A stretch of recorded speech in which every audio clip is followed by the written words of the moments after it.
Today's broadcast of the NLRL Solo Multiclass Endurance Championship is brought to you by Malois Transport, oversized cargo and trucking logistics specialists of Quebec. Visit their website on www.malois-transport.ca. Good evening and welcome to round 4 of the 2025 NLRL Solo Multiclass Endurance Championship, powered by Malois Transport and live exclusively here on TRT. And as always, I'm Regan Clark, and you join me on our second trip to Italy as we stay inside the beautiful region of Emilia-Romagna, leaving the township of Imola to head to the municipality of Misano Adriatico here at the Misano World Circuit. Full name, the Misano World Circuit Marco Simoncelli, named in honour of local motorcycle riding and racing hero Marco Simoncelli. Misano is best known for its stewardship of many major motorcycle racing series, hosting the Italian and now San Marino Grand Prix since 1980. It is still a prominent feature on the calendars of both MotoGP and World Superbikes to this very day. Let's have a look here in the paddock as it starts to fill itself out here at the very start of free practice. A very quiet and solemn affair inside the paddock. A much slower start than I was expecting. Fortunately, there's a little bit of life amongst the pack there. Christian Lebay making his way out for the first time on this track. Don't let the appearance of this track fool you, as despite its immediate recognizability in the world of motorcycle racing, Misano also hosts a plethora of racing series on four wheels, including the GT World Challenge Europe Series, Lamborghini's Super Trofeo Finale, the European Truck Racing Championship, TCR Europe, Formula Regional Europe, and formerly held rounds of Formula E, as well as FIM Endurance World Challenge, F3, and DTM. Today it hosts round 4 of the Solo Multiclass Endurance Championship and is one step closer to the halfway mark of this exciting series. And recounting the bedlam of the last 3 rounds, as well as new regulations for round 4 onwards, things are looking to heat up in both GT3 and GT4's respective championships. Having a look then back through the last 3 rounds, round 1 in Spa gave us a win by Ilkay Kilinkoglu and David Silf after a heated set of battles for the lead in both GT3 and GT4. Round 2 in Bathurst gave us an all-round Malois Racing Team win, with Tyler Vermack picking up his first ever win in NLRL history, and following on a series of firsts, his teammate down in GT4 and the man on screen at the moment, the owner of the Malois Racing Team, Christian Lebay, picked up his first with Chevrolet. And most recently then, round 3 in Imola gave us back-to-back GT3 wins for Vermack, but many eyes were on that of Hayden Proger on his first drive in the 222 Porsche, who picked up his first ever NLRL win and his first win of the season. A wave of disconnects caught many drivers out without warning, including Lebay, who looked on track to challenge Proger for the win back in Imola, but also Dimitri Snai, who shocked viewers and drivers alike when he took his number 57 Ginetta G55 to a staggering pole position in the final seconds of quali. New changes then on the horizon to discuss for round 4 of the championship. Prominently among them, a set of new drivers: Alexander Hrinko, Lorenzo Guasco-Baraldo, William Taylor and Norbert Horvath, but also the introduction of the drop points system. Now, this came in at a staggering 90% to 10% favourable vote, and to explain what the drop point system is, we have this little graphic here. It was introduced just after round 3, after those wave of disconnects brought many a sad face to the grid. It nullifies 2 of your worst results from the standings and is a cumulative system that carries over the course of the season. The idea is to give competitors their best chance against unpredictable odds, such as disconnects, outages, technical failures, etc., but this can also count for things like racing incidents and crashes. It's investigated by the stewards team after every race to ensure the system isn't being abused by use of deliberate DNFs, and rage quits is administered automatically after every single round. It's in effect for both the Solo Multiclass Endurance Championship and the Sunday League Season 3, both of which being used as trial systems for a potential use in the Console Endurance Series Season 2. To explain how it works, we have the top 3 graphics from GT4 heading into round 4 of the championship. You can see there at the top row, that is Christian Lebay's set of results, then David Silf's, and then Hayden Proger's.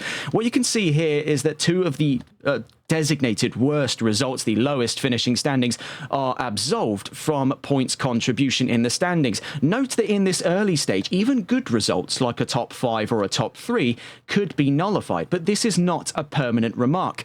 As the season progresses, it will remain the 2 worst results getting picked out amongst all of them. If it happens to be these, then it will be these, but that shows that the drivers were aiming much higher than the system could have predicted. The idea is, as you can see there in the middle row, DNSs, DNFs, and sort of erroneous results being picked out and absolved from the championship standings.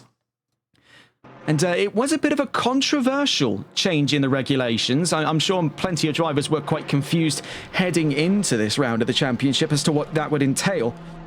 What it has done is shake up the championship standings for both GT3 and GT4. Starting us off in GT3, it's a joint first between Tyler Vermaak and Ilkay Akilinkoglu. 10 points behind them is Cas van Velzen and Mir Ismail Rashidov, only a single point behind in the top 4. Then, for a three-way top 5 with 23 points in all, we have Toby Cyril, Ben Cheeseman, and then oh, never mind. That's actually GT4 I'm thinking of. So down in 7th is Kieran Rod with 18 points. Joint 8th position is Anton Pol and Lee Evans with 12 points in the championship. Rounding out the top 10 is Antonio Angeletta. What I was thinking of was the three-way split for 5th over in GT4, which we get on to now. Of course, Christian Lebay leading the charge by a joint 2nd. Behind him there, Proger and Sylph with 38 points. Lebay leading the charge by a single point to his name. 9 points behind Sylph and Proger is Carl Martel in 4th position. And then here is the three-way split for 5th position that I was thinking of earlier between Jake Garrett, James Mason and Scott Milbank, all with 23 points there after the regulations came into effect. Timothy Jolicoeur finds himself in 8th with 18 points. In 9th is Alan Alexander with 12 points, and then rounding out that top 10 for GT4 is Dimitri Snai with 9 points in the championship. It is definitely an odd set of regulations to come in, especially with the grid being a considerable way smaller than it was back in Imola, but that's not stopped our drivers from giving a very good run around the Misano World Circuit. Here you actually see Lebay and Pole getting side by side. Now bear in mind, we have about 22, just under 23 minutes left in free practice before we're on to our staged qualifying session. Starts off with our GT3s for the first 20 minutes as always, and then the GT4s pick up on the second half to make 40 minutes in total. You see there, the two winners in Bathurst, only around, actually 2 rounds ago there, Vermaak and Lebay. Vermaak picked up double wins over in Imola. Lebay could have had his chance of it had it not been for that disconnect wave that occurred around the halfway mark. You can see Ben Cole, and this was something I observed on the build-up into today's session, that Ben Cole is seemingly sporting the very same colours of the Malois racing team. Now, bear in mind, Malois introduced this new colour scheme on the round opener at Brands Hatch for the Sunday League Season 3. It's in reference to the number 36 Chevrolet of Alex Lebay in the NASCAR Canada Series, of which Malois Transport is a sponsor on that vehicle. So that's where this grey, red and black is coming from. And it does look eerily reminiscent here on the 878 of Ben Cole. Now, we don't have any confirmation up front as to whether or not Cole has been signed to Malois. What we do have is information regarding one driver in particular, and he made his debut last round in the Solo Multiclass Endurance Championship, and that is Liam Bello in the GT3 category, currently driving at the moment in the number 101. That striking royal purple and gold McLaren. We're on board with Bello at the moment. And this is definitely quite an interesting little example indeed, because the American driver entered the season, of course, on a rough note in Imola, having many difficulties on his way through round 3 of the championship. But since that point, he's been picked up by the American K1 esports team, the very same team that's honed and housed Hayden Proger, Tyler Vermaak, Ben Cheeseman, Charlie Smith and Wesley Kuiper, among several others. We also have drivers like James Mason and Scott Milbank, who are still present parts of the K1 esports team. And heading into today's practice and qualifying session, it really seems to have been a real turnaround in fate for Bello.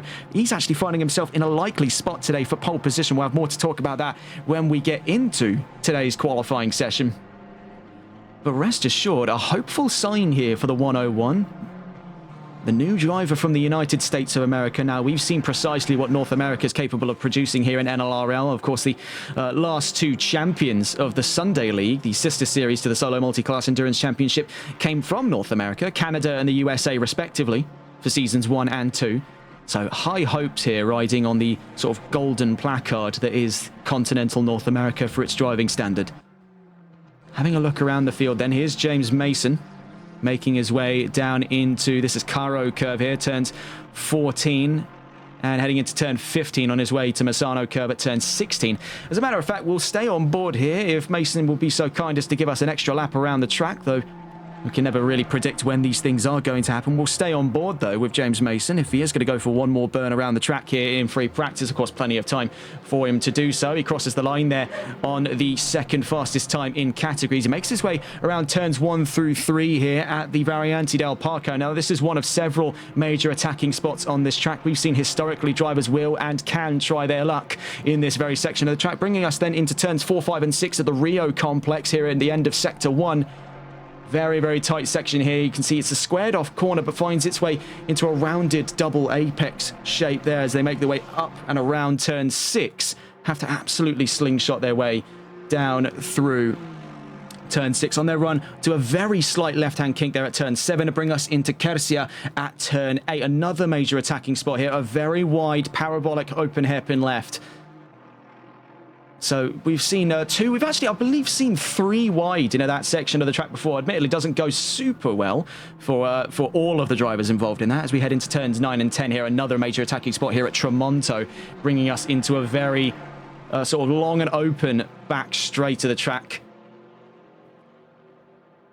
And you'll note as well with Misano, it's characterized by these heavy braking zones. It's a very braking intensive design. It draws clear inspirations over its many decades as a motorcycle racing track. It blends these hard braking zones with open straights and shallow corners to have this really sort of flowing feeling in that middle and final sector. And it creates these perfect conditions for door-to-door racing with these cars. As you see here, out turn 15, into turn 16. Mason down towards the line there. Didn't look to be an improvement on this lap. In the background there, you can see that's Cas van Veltzen in the 420 Mustang up in GT3.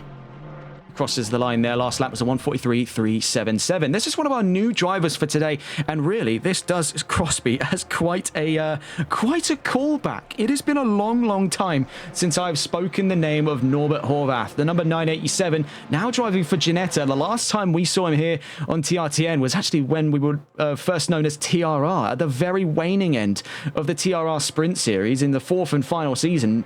Norbert Horvath was a competitor all through Season 4. That championship went on to be won by Adam Saunders, who now drives for Tempest Motorsports. But it has been a long time since we have seen Norbert Horvath grace our screens here, and he joins us in the number 987 Ginetta G55, a car that seems to be a bit of a spurious choice for many. We saw what Dimitri Snai was capable of doing in qualifying. Could we be seeing potentially the inklings of such out of this newcomer here, Norbert Horvath? He's among several other drivers to be joining, but seems to be one of the only ones present on track at this time. Having a look around the field, we can see another one of the Ginettas here who joined us from round 1. It's Jamie Ball in the number 23. He crosses there up and ahead of Ben Cole on our way to Caro Curve at turn 14.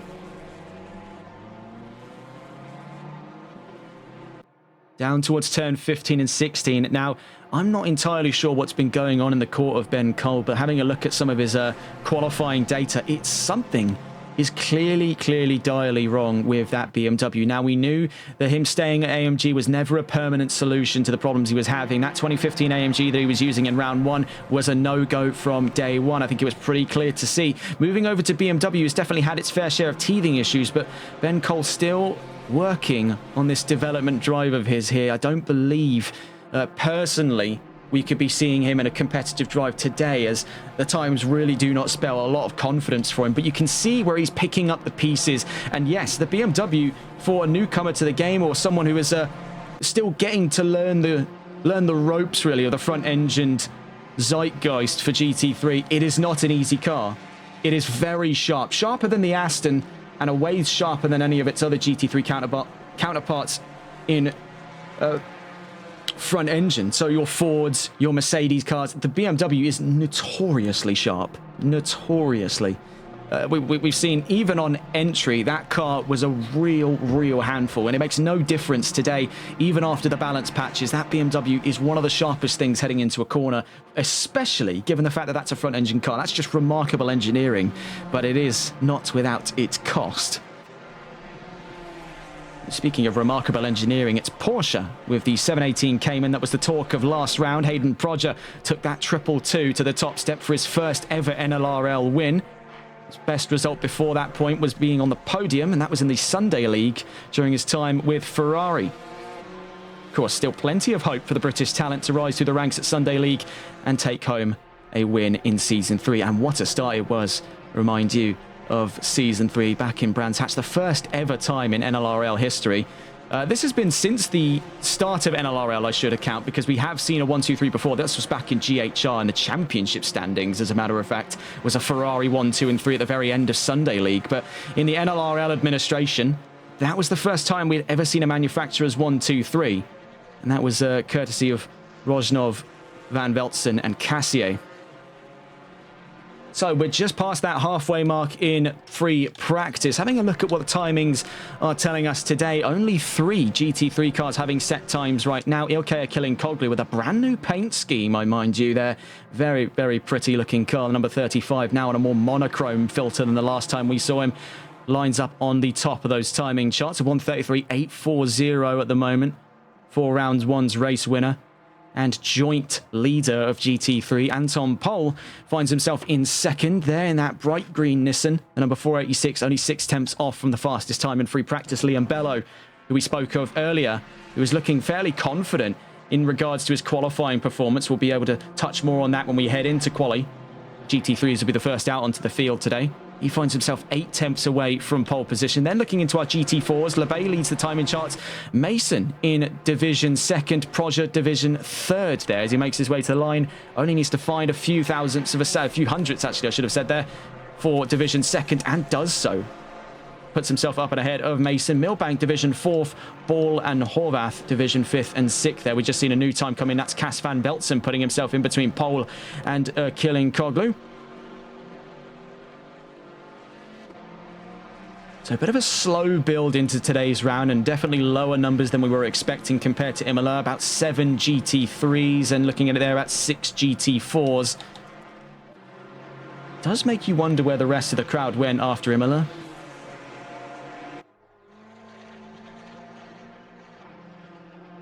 Having a look around the field today then, it is going to be a very peculiar qualifying session, because having a look at that season calendar once again here for Season 1 of the Solo Multiclass Endurance Championship. This is about as straight line intensive as things dare get here. Of course, we had Spa, where you only really prioritise straight line speed for the entirety of Sector 1, whereas Misano, and it seems almost a recurring theme with most Italian tracks, to be rather straight line intensive. So a lot of eyes there are going to be on, having a look at it here from our data, a lot of eyes are going to be on BMW, Ford, Lexus, in that GT3 category. Chevrolet and McLaren more prominently in GT4, and we could be some serious trouble ahead for Ginetta and Porsche, and that's Porsche for both GT3 and GT4.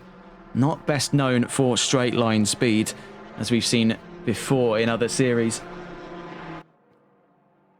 So a bit more of a relaxed start to the session as our drivers just sort of start to iron out the kinks there in their setup. Scott Millbank, Division 4th there, as he crosses the line. Last lap was a 1:44.780.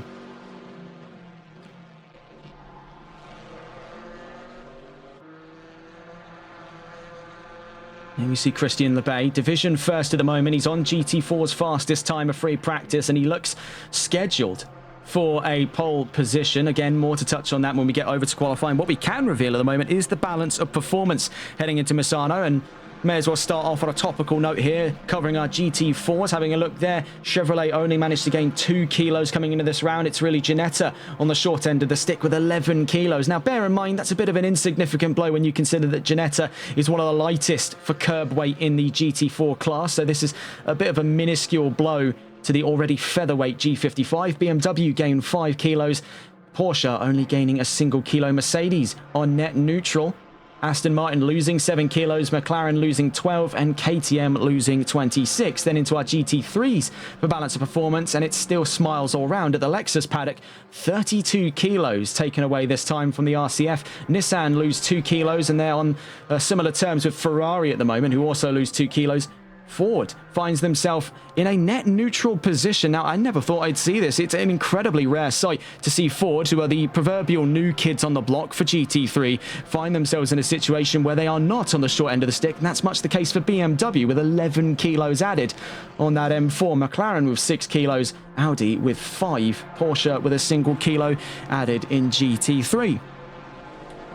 So it is going to be a rather close then, because of just the size of the paddocks respectively here. Only 13 cars in attendance for round 4 of the championship. It is going to be a fairly packed qualifying grid there. I imagine them to be very close by the end of qualifying today. Traffic will be a minuscule issue here, especially with just how wide the track gets around sectors 2 and 3. There's plenty of overtaking opportunities there for lapping cars. So really not a lot to discuss. Misano does lend itself rather nicely to being an endurance circuit here on ACC, so it's rare that we see it have a race this short. I mean, we've even seen sprint races held here at Misano, and that's to very mixed acclaim. So making his way at the moment out through turn 7 down to turn 8. We're still on board with round 1's winner. Round 2's winner, I should say, sorry. Round 1's winner was David Silf. Round 2's winner, Christian Lebay, who right now leads that GT4 category. He's hunting for another championship, and now over in TRC, they've already seen what he's capable of doing with that Chevrolet Camaro GT4R, so make no mistake, Lebay is out for blood. No matter the size of the grid, he's up for the task here in the not console endurance series, we're getting ahead of ourselves there, the Solo Multiclass Endurance Championship. My mind's still very much so fixed on the console endurance series. And for those of you curious about Season 2, while I am not at liberty to discuss what the calendar looks like, what tracks there could be, or the race lengths, what I can say is expect the series to be greenlit by the end of the year and expect those races to be longer. That's all I can say at this time. We've been keeping fairly tight-lipped about the whole situation just because we don't want to reveal any information until we're well and certain that it's ready. So into the pit goes Christian Lebay. There's Ben Cole in the 878, still yet to have set a valid time. His last lap was an invalidated 150.070.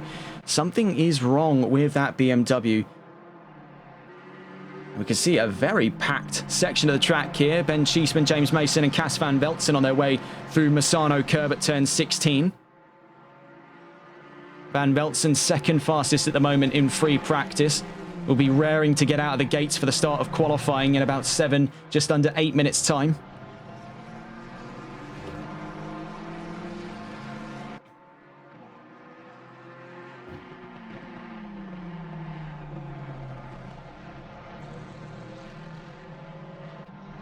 Heading out of Rio. On his way out of turn 6 there. Down towards turn 7 and 8. That Mustang is going to be one of the fastest things going in a straight line. I sound like a broken record talking at length about the phenomenal straight line speed of the 7th generation S650 Ford Mustang, but really it cannot be overstated just how fast that thing is in a straight line. We've seen it almost at every single venue it's raced at. Just what a show it can put on when the road gets straight and the line becomes narrow. See right now, he's 1.4 seconds behind Ben Cheeseman. We could realistically expect to see that reel in 1.3 already before we've hit the first of our curved sections here at Curvone. Turn 11, then turn 12, then to turn 13. This kink here to the right as it starts to sharpen up for the run into Caro curve here, turn 14. We've just seen as well in chat, Axel Cassier subscribed at tier 1. Thank you so much for your support. Very, very rare that we ever see messages like that, but we appreciate it every single time it shows up. All support is greatly appreciated. It allows us, and as well as the support from our sponsors at Malois Transport, it allows us to keep doing what we're doing, and really it does make the world for us there to know that there are people out there supporting what we do. So down through the Variante del Parco.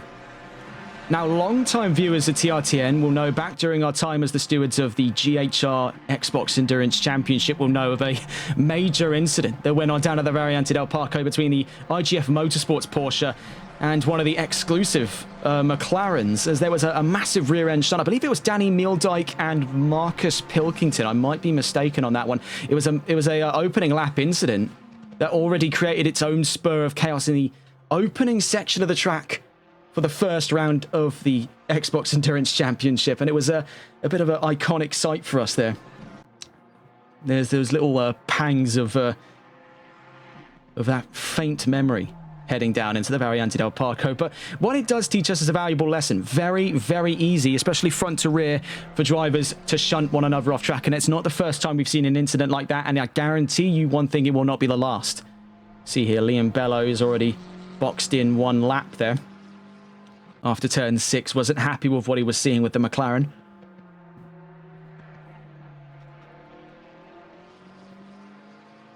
right now finds himself Division 5th and 5th overall. Last lap was a 1:35.133. Fastest was a 1:34.683. So Liam Bello is looking fairly strong heading towards qualifying. Right now, we're just seeing, could this be potentially the signs of a little bit of sandbagging here? Maybe learning how the car handles under full racing load with additional fuel on board. That's, of course, something that these drivers still do have to consider. 2 hours of racing ahead of them here. This isn't exactly a walk in the park. It's not a sprint. It is a marathon. Speaking of McLarens here, we've got Ben Cheeseman on his way through Rio. He's 4th fastest, so he's the one up the road, both on the leaderboards and physically on track here from Bello. The 2 McLarens then rounding out that top 5. Ahead of him at the moment, that's Norbert Horvath, the solitary GT4 on the field at the moment. At the very final minutes here of free practice. About 4 minutes left to go then before we head on to qualifying. Now, to recount how qualifying works in the Solo Multiclass Endurance Championship, it's a 40-minute qualifying session with the opening 20 minutes dedicated to our GT3s on our screen at the moment. In front of them, you can see the titular GT4s that will take up the final 20 minutes of qualifying, giving us 2 individual quali sessions. Drivers will be instructed not to impede the other class on track if they are left in that overlap zone. We've seen it a few times before. Very rarely have we ever seen any kind of incidents occur. So the GT3s and GT4s will be on the track at different times. They won't be in each other's way, which is one of the major complaints in multi-class racing when you allow for a mixed grid to go onto the field there. The GT4s, yes, they're flat out, but bless them, they are nowhere near as fast as the big boys at GT3. As you could see there, Norbert Horvath was giving absolutely foot to the floor, and he just couldn't keep away from Ben Cheeseman. Fortunately, though, that the 114 went into the pits. Otherwise, would have swallowed up the poor little Ginetta on its way down to turn 1. Horvath then, 6th fastest in division. Already looking for an improvement. Now, the Ginetta is a very peculiar little vehicle indeed. It's a 3.5-litre Ford Cyclone V6. The car itself, when it was first manufactured, only weighed just over a ton. But on the SRO GT4 regulations, has been given an extra 100 to 200 kilos, according to our sources, to be upwards of 1,200 kilos for race competition spec. That still makes it one of the lighter and more spry cars on the field. It trades carbon fibre for fiberglass. It's a bit old-fashioned, assembled, of course, over in Leeds at the Ginetta headquarters. The G55 originally started its life as a spec racer, but found its way through circumstance and through grit into the GT4 field. It's a fantastic little addition. Very, very nippy, very great acceleration, short ratio transmission. Not a lot of top end to give, which especially here as they make their way around turn 9 and 10 and onto the straight here past Tremonto, isn't going to be the best of benefits here for Norbert Horvath, but everywhere else he is going to be able to keep relative pace with his contemporaries in GT4. So make no mistake there, it is a plucky underdog's choice of car. And we saw just what it was capable of in the right conditions, courtesy of Dimitri Snai, who was on pole position last round. That still, it rings in one's eardrums thinking about that, because it was just such a bizarre moment from round 3 to see the Ginetta G55 top the charts. And this wasn't by a narrow margin, especially compared to where things were up until that point in qualifying. That Ginetta really did just storm on its way through. Sadly, doesn't appear to be an improvement this time around. Norbert Horvath's going to bring it into the pit lane. Then the number 987, word, is just bounced off of the walls on his way into the pit lane. We will catch on board, though, here the very final minutes of free practice before we kick off GT3 qualifying and then GT4 qualifying following on from it. Here with Liam Bello, who looks to be on an improvement. Now he's hunting down his fellow McLaren in GT3, Ben Cheeseman, who he's looking to tangle with there for his spot on the second row of the grid. Now, could expect this to carry over into qualifying. These two seemingly starting up a little bit of a miniature rivalry. Now, bear in mind, they're now on the same team, so take of that what you will. Bello crossed the line for a 1:34.578. It wasn't enough to dethrone 4th position, but he is making slow but gradual movements up to that second row. It could make for a very exciting qualifying session on the horizon. Then we're in amongst the final moments then of free practice. About 30 seconds to go, meaning this will be the last lap for Liam Bello. Before we head on to that qualifying session, it'll be the same story. Actually, no, it wasn't. We almost saw there the driver make their way onto the track, but after, I think that was turn 5 and 6, they ran into a spot of bother. It just wasn't enough time left in it. So for Liam Bello, he's 2 tenths up on his way out of Cursia, and fair play to him. This could be the slow burn into his qualifying performance. We'll be quite excited to talk about that, as there's a lot of speculation up in the air then for Liam Bello. We stay on board with him then. On his way down towards Corvone turn 11. That McLaren has got a lot of momentum in these sections of the corners. Great rotation. Looks very, very relaxed there. Even in the very tight section of the track heading down into turns 13 and 14. Sadly, though, appears to have bled a few tenths of a second there. Was up 2 tenths, is now down 2 tenths. So Sector 3 appearing to be the Achilles heel for Liam Bellow's performance there at the very end of free practice. As we head down towards the line for the start of GT3 qualifying.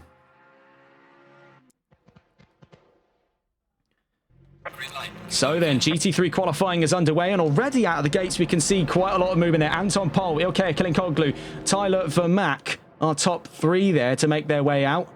And then you can see lining up behind them, there's Ben Cole looking around the field. We can see extra movement. Cas van Veltsen's making his way out in the number 420. Right now, we'll go on board with Ilkay Kilinkoglu, who takes us on an outlap of the track. We'll be back in just a moment's time.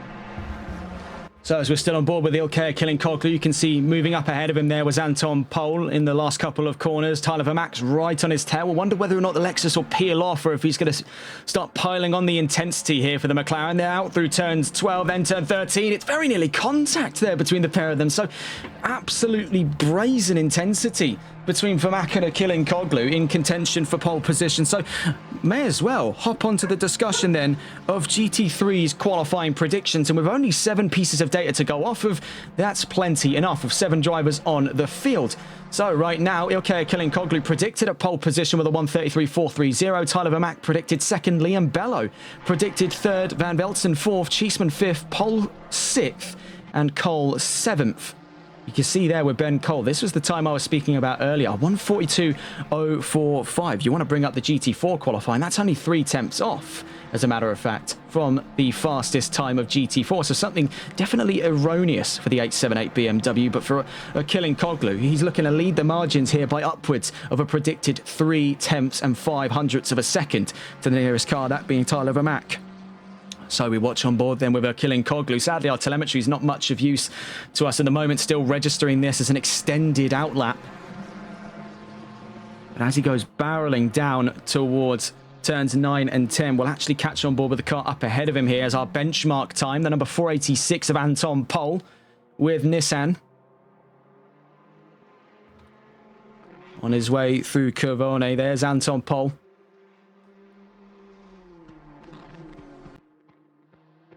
Down through turn 13, now turn 14. Do expect to see someone try their luck on the inside there. We've seen it almost every single time. It operates like clockwork. Someone tries their luck down at turn 14, and it's a 50-50 coin toss on whether or not it actually goes their way or whether or not we end up with a racing incident to report. Out through turn 16 then, our first time of the day, Anton Pol, as we head towards the timing charts. There, the start-finish line, 133.915. Kilinkoglu to the line next, then Vermaak.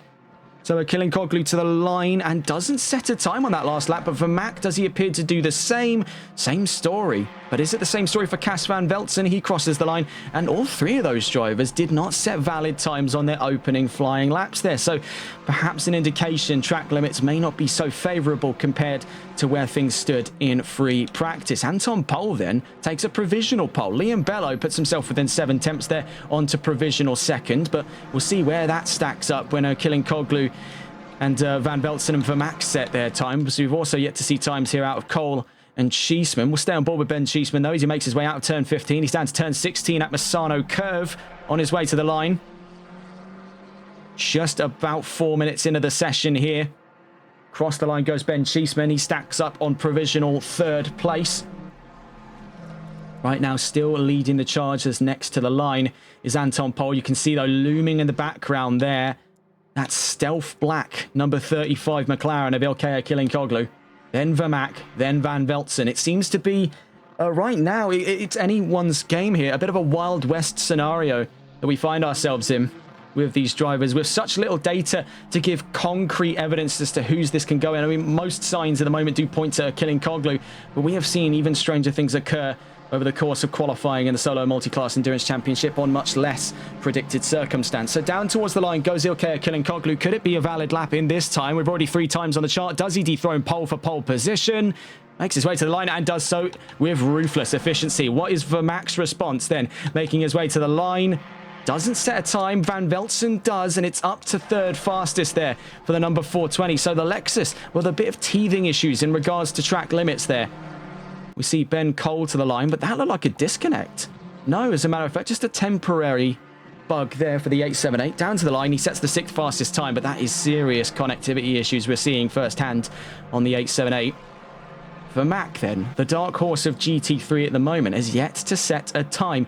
Is this the indication of perhaps deliberate sandbagging? Now, we've seen this before on TRTN, and it is an incredibly cheeky strategy that we've seen where drivers usually end up stooping their expectations around their contemporaries. They're only encouraged to push more when they feel like the time calls for it.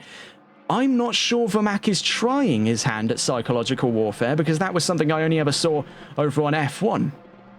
But I wouldn't put it out of the realm of possibility to suggest that he is still teething with what is the best line, and if he can't find a significant improvement over Anton Pol and Ilkay Kilinkoglu, that he'd throw the towel in. And actually, speaking of Kilinkoglu, he has disconnected from this session, so could there be some further connectivity issues on the horizon here coming into this round of the championship? Because Anton Pol returns to pole position for the time being until we see that number 35 reconnect to the session. As we see right there, Kilinkoglu is back in. Pol is now down to 2nd, but not that he's not trying to get back to pole position there, as he slams down the gap to just within 0.2 of a second. Catching back on board with Tyler Vermaak. He's down to the line, and what is the going rate for the number 835? Is across the line, and again, no times in for the Lexus. So this is proving to be a bit of a mind bender for the 835, a bit of a conundrum as to what exactly is he cooking in that Lexus. For Anton Pol at the moment, he has definitely bounced back there. He's now found himself not only within 0.2 of a second, but really he's scratching ever closer to being within 1/10 of a second of pole position. And Lord knows we've been waiting to relish the opportunity to say pole on pole. But will that happen today? That's the real question. 12 minutes and 45 seconds left to go. It's a Kilinkoglu with a 1:33.6 dead, leading this timing session, but with that imminent threat of disconnect is going to be weighing rather heavy on his mind there. Ben Cheeseman just crossed the line to one-up fellow McLaren Liam Bello for 4th position. We did say it could very likely bleed over into qualifying, that these two would be going tit for tat for 4th position to try and get themselves up onto that 2nd row. Right now it's in favour of Cheeseman. Bello on his way down to turns 9 and 10. Could be within a stab of 4th position. You can see that the gap right now only sitting in and around, looking at it here, about 1/10 and 0.0602 of a second there, if my maths is correct. One driver we've still yet to see times out of has just made his way to the penultimate corner here, on his way to turn 16, the last corner of the track at Misano Curve. Tyler Vermaak, he has been 4 laps in now and no time set. Is this about to be another one of them? The 835's to the line and he's up to 3rd, so better late than never there, as we're nearly halfway into the GT3 qualifying session. He puts himself dead on 0.4 of a second away from a Kilinkoglu's pole sitting time. But that is definitely sticking out like a sore thumb there. We were not expecting Anton Pol to put in such rigorous performances with that Nissan. It is a bit of an unorthodox choice of vehicle, but then again, so is the Lexus. It seems that the Japanese seem to be the sole proprietors of the unorthodox choice of machine in GT3. That Lexus was absolutely dominant in Sunday League. It is not out of the realm of possibility to suggest that it could be Nissan's time to shine. We've seen plenty of drivers over the course of NLRL try their hand at that R35. This is the 2018 Nismo model. We've seen drivers such as Michael Rushton, we've seen drivers such as Hayden Prodger and Mike Wade all try their hands to give the Nissan the justice it deserves, and in each chapter of that they failed, but it doesn't appear to be the case going on right now for Anton Pol. Could it be that it's sort of like lifting the sword from the stone, really? You only get chosen by the machine and not the other way around. That's no discredit to their ability. This is a very awkward car to drive, as Pole has no doubt shown you there on his way through Sector 3. It is not an easy car, but when it flows like liquid mercury. It is a fantastic machine to watch go hell for leather around this track. And it's the same story of its sort of the big brother from Toyota, the Lexus RCF, which is right now scheduled for a very long overdue retirement. This car was introduced in and around the mid-2010s. I think about 2015 was the time it made its way into SRO, and it actually picked up its maiden win in the World Endurance Championship in Sao Paulo. So it was a long time coming for Lexus, and Toyota's Gazoo Racing division has been long developing its replacement, which is currently codenamed, and this is according to speculation and rumor, so take this with a pinch of salt, but it's codenamed the LFR. Now, a very tongue-in-cheek reference to Lexus's oh-so-popular and, frankly, legendary LFA. Can it really expect to take up the mantle? Now, we spoke about the LFR, so it's called, the other day, and it's rumored, the road model at least, to make up to 900 brake horsepower from a twin-turbo V8 power unit. We'll see what Vermaat can do here across the line. He needs 4 attempts for pole position. Doesn't find it on this lap. 9.5 minutes then against the clock. Vermaat finds himself in a position he'd rather not want to be in, because he's actually closer to the car behind him than he is to pole position, or as a matter of fact to the car even in the closest position ahead, that being Anton Pole. Cas van Velzen to the line, needs to find just over 1/10 of a second here to dethrone Vermaat's choice of a podium start. Doesn't find it on this lap, so it seems to be a bit of a universal struggle we're seeing across the GT3 paddock. In fact, I believe, looking at it there, 1, 2, 3, 4, 5, 6, okay, very nearly even split there for distribution between GT3s and GT4s. That GT4 field, small yet mighty. Do expect a grandiose qualifying from those lot, especially with the presence of those two Ginettas there, the real stars of the show of last round's qualifying, but it would ultimately be Chevrolet and Porsche spinning the tail of dominance in Imola. Could it be the repeat story then, heading into round 4 on our final trip to Italy in this championship? It has played centerpiece for some fantastic fights and definitely its fair share of peculiar stories. And we'll be heading over to Belgium for round 5 of the championship, bringing up the calendar for the Solo Multiclass Endurance Championship for round 5, which is the next round coming up over on the 2nd of August, if memory serves correctly, is Zolder and the midway mark of the championship. Van Velzen on his way down towards turn 13 and 14, but we are just going to quickly check in with Tyler Vermaat. Now, telemetry shows him invalidated. We'll see if that tells the whole truth as he gets to the line there. Yes, absolutely, because he doesn't set an improvement to his fastest time. Whereas actually, thinking of it here, we have the 878 on its way to the line. Ben Cole, 6.8 seconds off the beat here. This could be trouble for him, because right now, having a gander... Okay, no, I believe he is just out of the realm of attack there by the GT4s.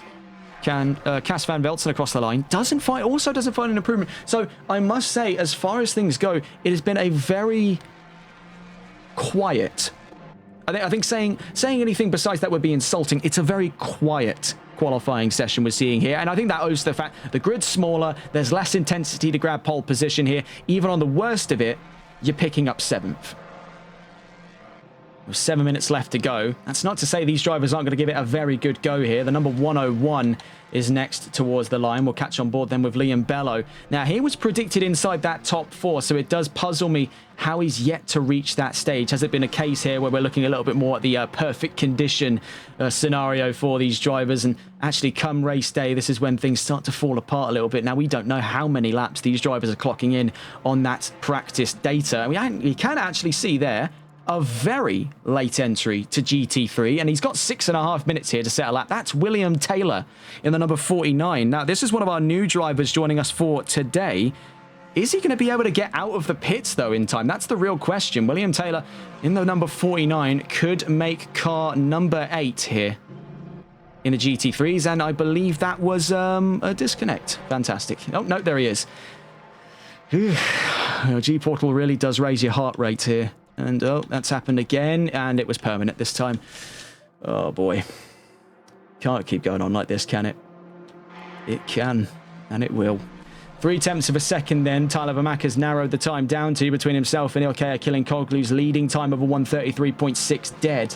Can actually see Killing Koglu's on his way down to turns 13 and 14. So is he looking to open up that gap here? He knows already that his major threat for pole position is coming courtesy of Anton Pol. Can he extend the margin out to a more comfortable 3 to 4 tenths of a second gap that we've seen out of him before, not only in this series, but in the other series that he's competed in? So on his way down towards the line, 133.6. Does it raise into a below 133? Not this time around. It seems all too certain that the story of these times just plateauing past the halfway mark. And with only 5 minutes left to go here, Ilkay Killing Koglu, after the Variante del Parco, throws in the towel. Could that be the signs there of a early end to his qualifying endeavours? Tyler Vermaak still looking to gain another look of pole position here, but he's got Anton Pol and Killing Koglu in his way, and he needs to make 3 tenths of a second to make the top step, and moreover, he needs to make 2 tenths of a second, actually 1.5 tenths, realistically, to make his way onto the front row.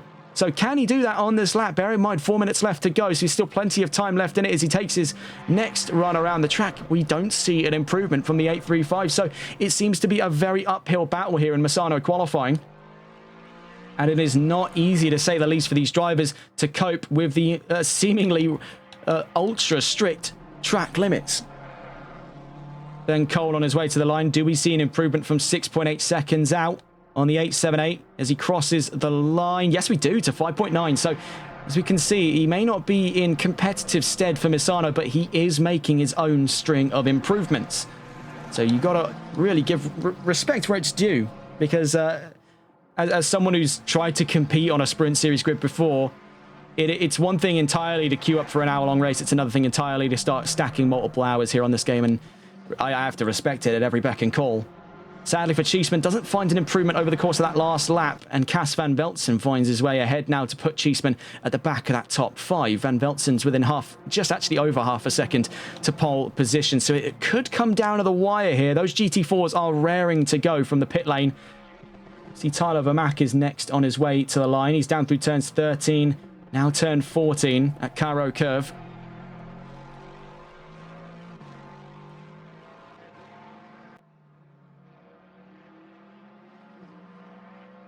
It's definitely been a struggle of the ages here for the 835 Lexus of Tyler Vermaak. On his way to the line, though, can he find 3 tenths for pole position on his way to the line? It looks very likely for him there. He finds himself ever closer to the front row, but by 3 thousandths, he finds himself distant from second place there. Anton Pol has got him absolutely pitched for a time that precise. A 0.152 gap to a 0.155. It puts all 3 of these drivers within that 133 bracket, but that is incredibly thin for control of the front row there. And that's Vermaak bringing it in, and with very little time left in the GT3 qualifying, could that be an early indication of his pull out from the GT3 quali session? 2.5 minutes left to go here. If he were to leave right now, he'd have one more chance around the track. Cheeseman crosses the line, doesn't find an improvement up to 4th position there, but having a look from his fellow McLaren's perspective, Liam Bello on his way down towards the Rio section of the track has to make 2 tenths of a second to one-up Ben Cheeseman for a top 5 start. We do see Vermaak make his way back out, so it looks like one final run then for that Lexus in qualifying today. Ilkay Killing Koglu's also out on the track at the moment. He's made his way out past Tremonto on his way to Cavone as we speak right now. Turn 11. 133.6, the current leading time. Killing Koglu was pitched for pole position, and he has held on to that with incredible vice on his way down towards turns 13 and 14. He has been practically unstoppable in today's qualifying session. On his way to turn 15, and turn 16 then at Misano Curve. It's one last lap in the bookings for Ilkay Killing Koglu if he means to one-up his own time here. A one-man army taking on the rest of the grid here in that McLaren. Killing Koglu's already picked up race wins before. He's gone 2 races without one. Could it be the return of the 35 to that top step? Well, qualifying will tell us different. One last lap to go then for our GT3s before we're on to that GT4 qualifying session.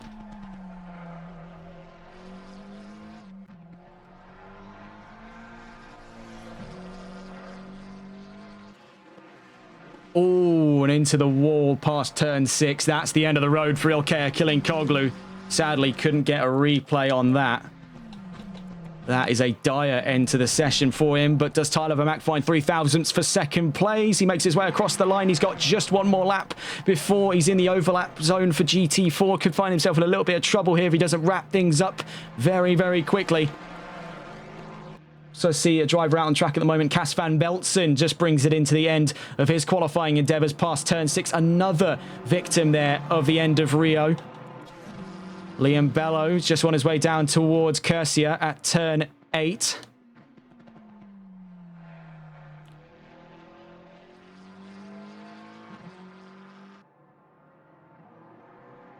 Definitely a chance here of a few drivers being caught in that overlap as we get ever closer then to the start of GT4 qualifying. 5 seconds left to go.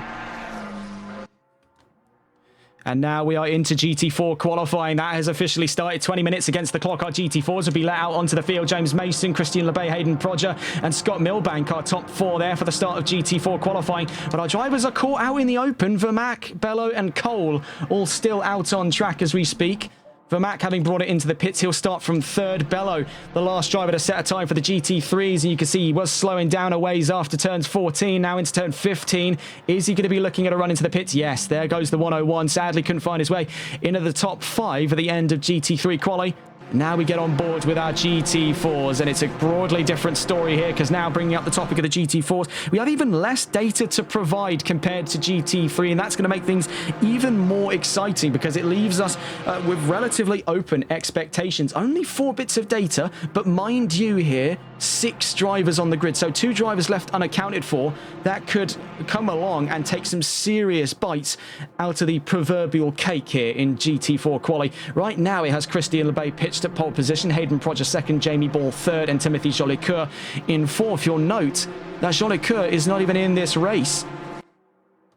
So the drivers it yet to account for there is, having a look at it, Norbert Horvath, James Mason, and Scott Milbank.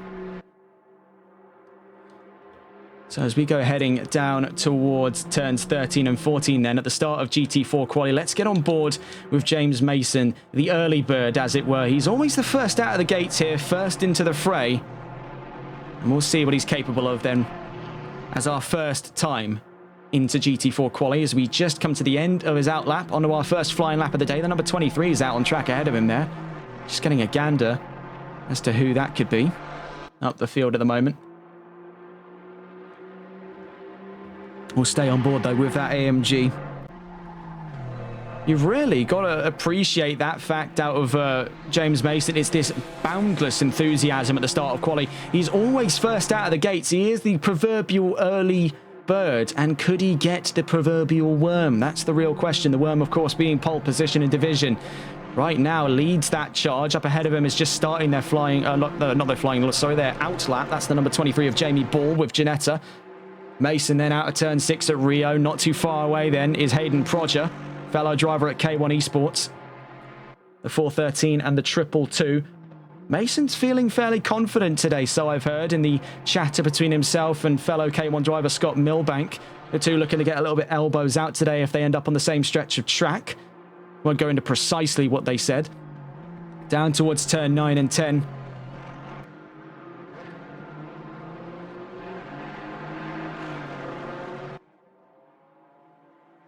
So onto this back straight is where you could expect to see a bit of trouble on the horizon, especially for Ginetta and Porsche. That 718, it's a grand car, but just like its bigger brother, the 911, it is not particularly fast in a straight line. And that's just sort of one of its major Achilles heels besides the incredibly stiff setups most of the 718s end up paired up with in esports. Definitely keep close eyes on. I would definitely say, looking into that, maybe I'd say Chevrolet, McLaren, I'd even maybe at a push say Mercedes as well. They are quite jack of all trades, but straight line speed they'll easily have over Ginetta. To be honest, I'm pretty sure getting out of the car and walking your way down the back straight is going to have significant benefits over using the G55. But here goes James Mason. That was our first time then of the session for GT4 and immediately usurped for control of pole position by Prodger and Lebay. Milbank lines up behind him on Division 4th. We've yet to see times then from the twin Ginettas of Jamie Ball and Norbert Horvath.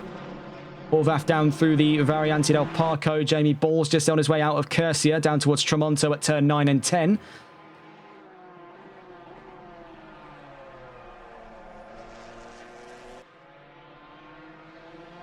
Here's a grand old noise, that 3.5 litre V6 in the Ginetta G55. Do expect to see those two very close to one another on track. But really the more peculiar question is going to be, and bringing back up that balance of performance. Well, yes, Ginetta are gaining weight coming into this round. You could make the suggestion, as I have earlier, it's not going to have too dramatic an impact on the performance here of Horvath and Ball. A, because this is a straight line intensive track and they already are at a natural disadvantage for having a short ratio gearbox. And B, because the car weighs about as much as, I don't know, what would you say, what, A4 sheet of paper, maybe, I don't know, A5 at a push? They're absolute featherweight cars, these Ginettas. I really don't think 11 kilos is going to break them. Jamie Ball then, Division 5th. Norbert Horvath on his way down towards turn 13 and 14, the other of the two Ginettas. Right now, still looking up in that top three. It's Lebay, Proger and Mason. We see Mason there just take second fastest off of Proger as he makes his way to the line. He takes pole. So he's not happy with being pushed down a position. So he'll push and then some. Lebay comes back and retakes pole position. So this is absolutely remarkable. 400ths of a second, actually 300ths and 8,000ths between the top two in GT4. Then further out behind it, just about I want to say about 2/10 of a second there. Yes, 2/10 of a second between Proger and Mason. We see Horvath just made his way across the line. He's now down into the Variante del Parco and puts himself in Division 6th, currently starting from 13th position. Now, this wasn't too much of a shocker to the system here for Ginetta. I really don't think they were coming into this with their heads held high. It's no disrespect to the drivers who've chosen the Ginetta, but even they've got to see this as a bit of a losing battle. But it's about showing up. It's about sticking your neck out, as it were. And that's what they're going to do. They're sort of ride or die in the mindset here with Ginetta. And you've got to respect the hustle for that. You really, really do. Out through Curcia then, Norbert Horvath in 6th. Bear in mind, he's about a second there off of Jamie Ball. So the two Ginettas are going to have to start thinking about each other more so than the cars ahead. But that's not stopping Jamie Ball, mind you, from being just about 1.3 seconds off from Scott Milbank. He could potentially come through and challenge that McLaren. Now, we have seen in the right hands, in the right place at the right time, those Ginettas can absolutely ball through this track. Well, not this track specifically, but a track, Imola, more specifically. But we've seen in the right conditions, the Ginetta can be an absolute track weapon. But I'm not really that certain today is such a day. For Ball and Horvath, it's just going to be about keeping your head down, keeping yourself out of trouble. We've seen plenty of times before. That is equally as rewarding as getting directly into the fight here.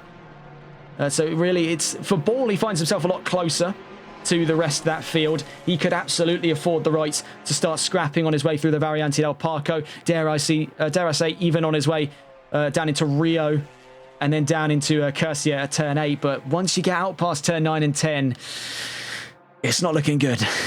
It's in the nicest possible way. It's not looking good. And Jamie Ball now finds himself at the back of GT4 as now Norbert Horvath takes Division 5th there by, actually that's 203,000ths of a second. So remarkably close between the two Ginettas. Having a look up front though for GT4, it's still Christian Lebay leading the charge from Hayden Proger and James Mason.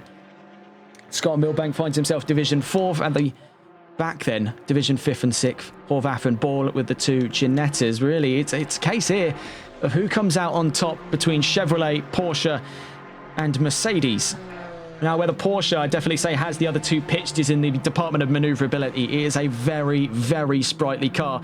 It's as if you sort of injected that G55 with your body's weight in steroids to make a 718 Cayman. There, of course, comes from a long line of smaller Porsche coupes, the baby brother of the infamous Porsche 911. It is no pushover. The 718 Cayman, and moreover, its road-going model that was used to homologate this, the 718 RS GT4, it was a phenomenal bit of kit when it was released, and it still is to this day. It is properly well punching above its weight here. And you can see that, case in point, it is an absolute dwarf up against the leading GT4 there. If you were to put these two side by side, it would be like putting an inflatable dinghy next to a nuclear attack submarine. And that's the size difference, really, between the Porsche and the Chevrolet. But despite being worlds apart for scale, they find themselves on such a fine balance for performance coming into Misano. It's one of the many great qualities, I'd say, about this track. Now, love it or hate it, personally, I'm of the opinion that this track kind of sits a little bit middle of the road for opinion. It's got its moments, don't get me wrong. It's fantastic for endurance racing, but I find rarely does it prove to be a 10 out of 10 instant classic track. Like I would probably say putting on that list, Bathurst, immediate pick for that. But right now, you can't argue. Every time we've been to Misano, it has been a close qualifying session. That is one thing I will never take away from the Misano World Circuit, is the fact that they can produce these such fine margins. And I think it's because it's one of the first tracks a lot of people tend to float towards. It was a very popular track for league racing back in the day. Still floats its way around the calendar now. But it seems to find itself right dead in the center of the two extremes, really, that are Italian tracks and Assetto Corsa Competizione. You've got the more maneuverable Imola circuit, and then you've got the much more straight line intensive Monza.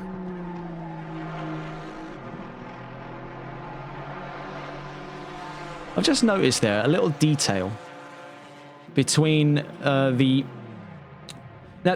my word, there, Mason stopping on track. Proger very nearly went into the backside of him there. That could have ended ugly. Now, I just noticed this little tidbit of detail. This was brought to my attention by Ben Cheeseman, and that is the gap right now between the Maccas is supposedly 720.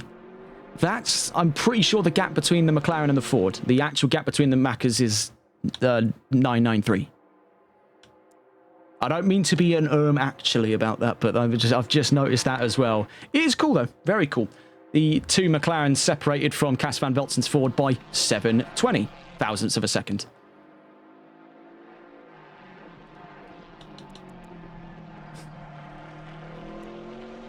So Christian Lebay on his way out through turn 14, then makes turn 15 and 16. Bear in mind, for balance of performance, bringing that back up, Chevrolet, negligible change here. 2 kilos is really not going to end the world for them, especially given that it's in the right hands here of Christian Lebay, who won out in Bathurst in the GT4 category. Looked likely to challenge that margin heading into Imola had it not been for his disconnect. So could we realistically expect the same? I'd say absolutely. You could be seeing another win out of both Koglu and out of Lebay, but make no mistake, in the present company down in GT4, Proger and Mason, this is not going to be a victory easily fought for in that 119. There is ample challenge yonder the horizon here, and really, you still find yourself only about looking at it there, that's about 300ths and 8 thousandths of a second. So it is razor thin between these two here. It is such fine margins. I think despite the size of the grid compared to how things panned out in Imola, we still find ourselves round in, round out here in the solo multi-class endurance with these thin qualifying margins, and you really just can't get enough of it. It is such a sight there. I mean, looking over in the GT3s from earlier on, it's 3 thousandths of a second between second and third. I mean, you're being treated here. I think it's quality over quantity sometimes that makes us appreciate the little things in quali. Hayden Proger then to the line. Can he find enough in him to breach that infinitesimal gap to pole position? Well, not on this lap, but with 7 minutes left to go in quali, still plenty of time for Porsche to take their first pole position in the solo multi-class endurance championship. So it's still definitely on the horizon here for Hayden Proger, unless Christian Lebay can serve an absolutely world-class lap. Now, bear in mind, with Lebay, he does his homework. When his time of the V12 Vantage, he was setting world record capable laps on balance of performance, and it's no different since his move to Chevrolet. So do not count this out for an improvement. Across the line he goes. Still 8.9 seconds off the fastest time in GT3, but he still leads this session with 6.5 minutes left to go.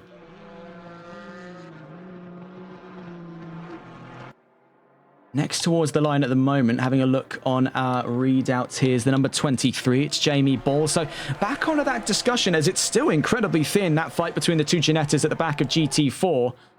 GT4.5 seemingly today, as separated there after having pushed quite some way into it, put 6 tenths between himself and Norbert Horvath, and actually puts himself within 6 tenths of a second of challenging fellow British car there, the 44 McLaren of Scott Milbank. So Jamie Ball is starting to find his groove here. Could we be seeing the early signs of some real interesting race pace on the horizon? He's been pushing that Ginetta, and really looking at his form in through sector 1 here, he doesn't look all that stressed. You've got to appreciate that one fact about the Ginetta. Well, yes, it may not be the fastest one on the block. I've gone ad nauseum to explain this point.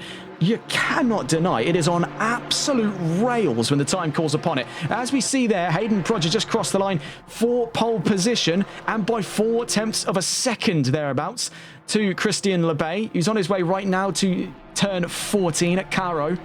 5 minutes left to go, so the stakes are high here for the GT4 pole position. GT3 already set in stone. Killinkoglu, Pole and Vermac on that top 3. What does the top 3 look like at the moment? It's been a story as old as time. Prodger, Lebay and Mason. But who comes out on top here as we head into the final couple of laps of qualifying today? To the line goes Christian Lebay. Does he find the improvement on his own personal time? Yes. But on the time to make it to pole position? No. Still 3 tenths of a second between himself and Prodger. Checking with Mason there, doesn't appear to be anywhere near the start-finish line at the moment. We saw Norbert Horvath did cross the line there and is still within about 2 tenths of a second there to fellow Ginetta, Jamie Ball. We can see that William Taylor has now joined the session again, likely to disconnect for the 2nd or 3rd time.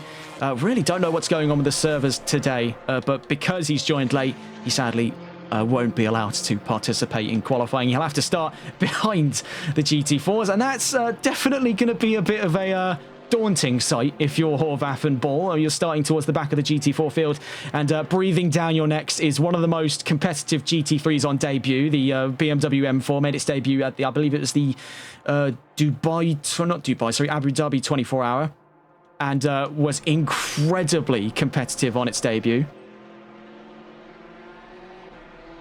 So that could be a bit of a daunting. So it was either Abu Dhabi or it was Daytona. It was one of the two for that BMW. But regardless, the point being, it was incredibly competitive on debut, unlike their prototype. So having a look on board then, with the driver still looking to retake pole position. Now it's a 3/10 margin for Christian Lebay to clear the time to Hayden Prodger's 222 Porsche. Could we be in the bookings then for our first Porsche pole position in the Solo Multiclass Endurance Championship, or are we looking for another victorious pole position foray for Chevrolet? Down towards the line goes Christian Lebay. Does he find the improvement on this lap? No, not this time around. Checking in then with the next driver to the line, the number 987 was Norbert Horvath. Crosses the line, sadly not ahead of fellow Ginetta Jamie Ball. Speaking of, Ball is down towards the line at the moment, turn 15, and behind him the number 44 of Scott Milbank in the McLaren. 3 minutes, just under as a matter of fact, left to go in GT4 qualifying. Jamie Ball then needs to find 6 tenths of a second to be within a shot of challenging McLaren for a top 4 start in division. Not this time around though, sadly for him. And having a look really on that calendar, just to give an intonation as to where exactly Ginetta could find their groove again, look no further than the next round coming. I have a pretty solid prediction here that Ginetta could be on for some seriously good performances in Zolder and Zandvoort. Very corner-intensive tracks yonder the horizon. The 222 just crossed the line there. Hayden Prodger starting another flying lap. This will be amongst his last flying laps of the session. With about 2 minutes left to go. I think he'll just have one more after this one coming. The 413 is behind him. That's James Mason. Creeping ever closer, by the way. He's within... actually, he's within 2 tenths of a second there. Almost within 1 tenth. To Christian Lebay in second in GT4. He's third at the moment. 1.5 minutes left to go then in GT4 quali. Across the line goes Christian Lebay. Is it to an improvement? Up to pole position? No, as a matter of fact. So this could be another case. Just as we saw over in GT3, is that stagnation due to track limits that I think the drivers have really pushed well beyond their means to get some of these times in today. And now track limits is coming back to haunt them. Now, there are a plethora of reasons that these times are not coming in as the drivers want it to anymore. It could be fatigue over the course of qualifying. It requires a lot of focus and determination to nail in these pole position times. It could be fatigue on the vehicle, as they're only allowed to use 6 sets of tyres over the course of both practice, quali, and the race per race weekend. So it's a very limited set for these drivers. So it could be the case they're trying to preserve those Pirellis in time for the race. It could even be the fact that the track is now getting too hot for the cars to handle. Bear in mind, it was already rubbered in before the GT4s hit the FIA Grade 2 here in Misano. 16 turns as well. Lebay still hunting down a pole position, but this is not one easily contested. Proger down to the line then. He's got just about 25 seconds as he crosses the line here for one more lap in GT4 quali, bringing us to the end of overall qualifying before we get on to 2 hours of racing here in Misano World Circuit. Right now, Proger still on solid form. Lebay's on his way out through turn 14, so chasing the horizons here for one last lap. I think he'll just be too far out of the way to have one more go around the track here, but Proger currently holds on a pole position. Lebay's down to the line. Could it be pole for Chevrolet? It looked very wide on the exit of turn 16. The 119 makes his way to the line. Very small margins to clear, sadly. One's just too large for the Chevrolet today. Christian Lebay lines up on the front row. Hayden Proger looks to have secured pole position for Porsche. 2 more drivers to the line at the moment. Milbank and Ball call it quits there. There will be division 4th and 5th at the end of qualifying today. 2 more drivers then. The 413 of James Mason, who was our early bird of the session, the first driver out onto the field in GT4 quali. And then Hayden Proger on the cusp of his first pole position. All he need do now is pray the Mercedes cannot find the pace his Porsche has over the course of today's race. He has defied over today's qualifying, I should say. He has defied the odds for this one.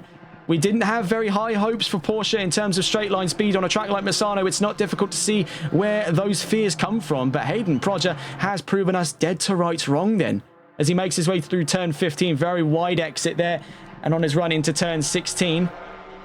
Another wide exit as well. This might be the area where the drivers are being caught out the most, but Hayden Proger looks to have just done enough for pole position in GT4. So what an end to our overall qualifying session. A full grid recount is on the way. First, though, we'd like to remind you of our sponsors over at Malois Transport. It wouldn't be possible to bring you our performances here on TRTN, especially on our coverage of series here on NLRL, including the Sunday League, the Console Endurance Series, and the Solo Multiclass Endurance Championship, had it not been for the support of Malois Transport. They're oversized cargo and trucking logistics specialists of Quebec. If you or someone you know are located in Canada and looking for an efficient and professional transportation brokerage service for your business, visit their website on www.malois-transport.ca. That's www.malois-transport.ca.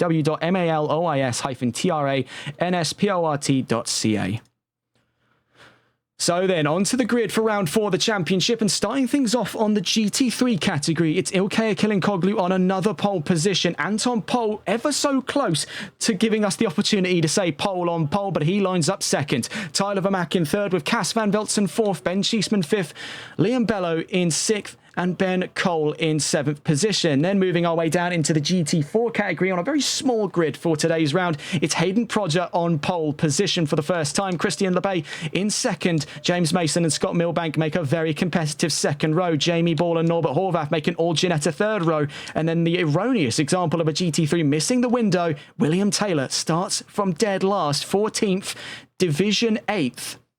And behind an entire grid of GT4s. That is not going to be particularly, let's say, comfortable for the 49 to navigate, because those GT4s are not given any real obligation to roll over and let the BMW pass. This isn't a blue flag situation. If Taylor wants those positions, he's going to have to fight like he's fighting with GT3s. And, well, when you've got drivers like Proger, Lebay, Mason and Milbank in the fray, it is not, let's say, an easy thing to do. So before we get on to our run of the formation lap, we only have one bit of news today, and this is one of the most compelling stories coming out of this weekend's ensemble of racing across the world stage. And coming from the world of the WRC is that Oliver Solberg almost doubles his Friday overnight lead in Delphi Rally Estonia. Now, he led overnight on Friday on one of his debut drives for the Toyota Gazoo Racing World Rally Team, his first drive in a Rally 1 machine, and he leads the fray. Of course, Oliver Solberg, son of 2003 World Rally Champion and the last ever World Rally Champion for Subaru, Petter Solberg, has got the world's weight on his shoulders for this performance. If he is to win in Estonia, it almost paves the golden path for him to stay at Toyota for the rest of his rally career. He's already looking to be Toyota's wonder kid heading into 2026 and beyond. He's set to make drives in both Estonia and the next round coming up in Sektai Rally Finland, but he's opened the gap up to Ott Tänak and Martin Järveoja by 21.1 seconds after stage 17. He's only got 3 more stages left to go before he's on the precipice of a knockout rally win in Estonia. So this is very, very exciting news over in the World Rally Championships. We see that James Mason's in our chat at the moment, and the sort of last note we got there from qualifying, in quotes, so annoyed, invalidated the only lap that could have gotten me pole. So Mercedes, make no mistake of it, they were very, very close here at the waning end of qualifying today. It is really, I'd still say, coming into 2 hours of racing today, any man's game for that GT4 win today. Proger, Lebay and Mason have made this an incredibly competitive but very small grid. So you've got to really hand it to them there. It is, again, the concept of quality over quantity. Moreover, looking into that Premier category, Ilkay Kilinkoglu, Anton Pol, Tyler Vermaak and Cas van Veltzen. That is quite the first 2 rows. I want to be on the faithful side of things here. I want to be on the positive side and say we won't be expecting an incident, but that's wishful thinking, really. Heading especially down into the Variante del Parco, we've seen what drivers like them can do in this situation. And even though this is a smaller grid than what we got over in the Xbox Endurance Championship, the possibility of a collision down through that section is all too likely. It is not exactly easy to get a grid of any size down through the Variante del Parco 2 abreast in one condition, in one piece with no incidents. So this is going to be a sort of wing and a prayer for both GT3 and GT4 coming into that first section of the track. We're about 40 seconds out from the start of our formation lap, taking us away then for one full run around the Misano World Circuit before we kick off round 4. The championship will be Ilkay Kilinkoglu. We're giving the 30-second warning to the drivers, now giving the 30-second warning to fire up their machines. All 14 of them at the moment across GT3 and GT4. You can see Anton Pol giving us lights there from the view of the 486 Nissan. William Taylor in the 49 has been seemingly cleared of both mandated pit stops. Now, bear in mind, I think that is because he's starting from the pit lane or disconnected from the grid. That really seems to be the story of the day for him, is less so a fight with any one driver on the grid and more fight with his internet service provider. And believe me, we know all too much what that looks like. For those of you who remember VSR Phoenix Barcelona, not a pleasant day to be in the TRTN recording office. So taking us away, Ilkay Kilinkoglu on what appears to be a dry race. Now, we heard rumours circulate the paddock of potential rain on the horizon. Things still looking rather sunny, though, here in Emilia-Romagna. So on our way through the Variante del Parco, you get to see precisely what I'm talking about because it's a massive crunch up into Turn 2. Turn 1 is a cakewalk. Turn 2 is where most of our problems start and end. So there'll be quite a lot of anxiety mounting that grid on their way into that section of the track for the first time. And it's only going to keep going on their way through turns 4, 5 and 6 because Rio, yes, it is a really satisfying double apex to nail on its day, but for side-by-side racing, that could be a bit tough. I think we find ourselves in a very similar situation. In fact, very weird comparison, but Paul Ricard. Sections of Paul Ricard almost mirror match this in the fact that you have these lovely flowing sections, but the moment a second car appears in shot of that, it all goes asunder. So down towards Kersia, turn 8. This is one of our major attacking spots. Now, on our notes, our major attacking spots, of course, turns 1 through 3, Variante del Parco. Very easy to force a mistake out of your adversaries in that section of the track, but also turn 8 here. A very simple dive bomb to be expected at Kersia. Same story at turn 10 at Tramonto, and then turns 13 and 14 on the very waning ends of Sector 2 into Sector 3 at Caro Curve, right before the last 2 corners of the track. Could expect to see a wing and a prayer late send on the brakes down the inside.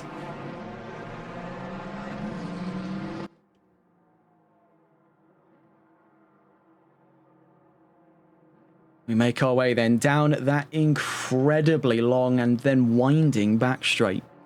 Starts off nice and straight here. You can tell where it shows its colours really as a motorcycle racing track, because these are very shallow corners to start off with, and then it gets more and more aggressive as we head past. This is Covone turn 11, then to turn 12, then turn 13. That's a gradient, I should say, keeps decreasing on our drivers, and it just becomes sharper and sharper to the point where we're heading down to turn 14 here. Very late on the brakes, down into this open hairpin right.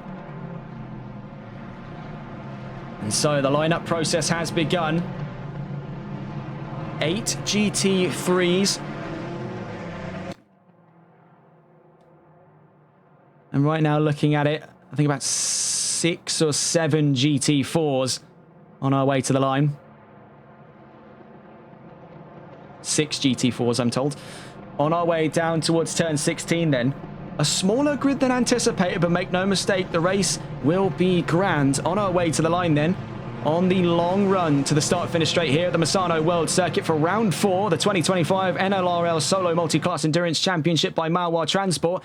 Without further ado, we're green and racing here in Misano, and a great getaway by Anton Pol to challenge Ilkay Kilinkoglu on a run down to the Variante del Parco for the first time. Already barreling down towards turn 1, Tyler Vermaat gets the leg up on Cas van Velzen in the Mustang there, then tries to leapfrog past fellow Japanese machinery at Nissan there, courtesy of Anton Pol. You can see side by side already between Vermaat and Pol. And what a start indeed that has been for the 835 to really pound the intensity on to the leading 35 McLaren.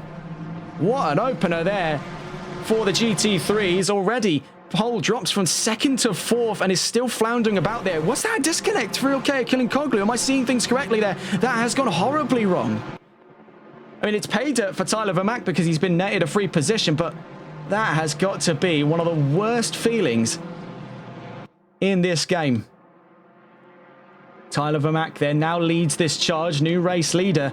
And Cas van Velzen looking to challenge every step of the way and tries for a late apex. There you can see out sideways nearly was Ben Cheeseman, pushed out there past turn 10 by Anton Pol. Liam Bello surfs the pair of them to look to have a challenge here of the top 3. You can see Proger and LeBay fighting for the GT4 lead. We'll catch on board with them. You can see Proger still leads the charge, then LeBay, then Mason, then Milbank, then Ball, and then Horvath. LeBay looking to try and get the early jump here on Hayden Proger for the lead of GT4. We're on through turn 13, then to turn 14. Has to just tuck back in behind that Porsche. You can see how much grunt, though, that 6.2 litre Chevrolet LT1 engine is giving him out of every single corner. Turn 14, probably the most prominent example of such. Out through turn 16 then, Proger still leads GT4. But leading GT3 is Tyler Vermaat from Cas van Velzen and Anton Pol in 3rd, and Bello 4th.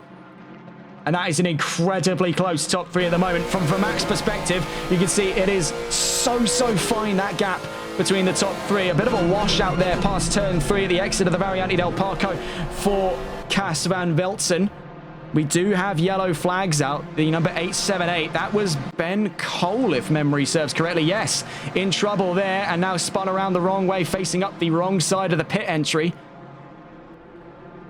And that's back into yellow flags there. The number 49 appears to be in trouble. Could that be? I don't want to think it, but could that be imminent trouble for one of the tailing ends there? GT3s, the number 49. Right now, I believe that's William Taylor, if memory serves correctly. So Vermaat from Van Velzen, then Pol, then Bello, then Cheeseman in our top 5. Just outside of it there, you can see is having a gander down the field here, William Taylor. Then going into our GT4s, you can see very close action as we scroll past our GT3s here.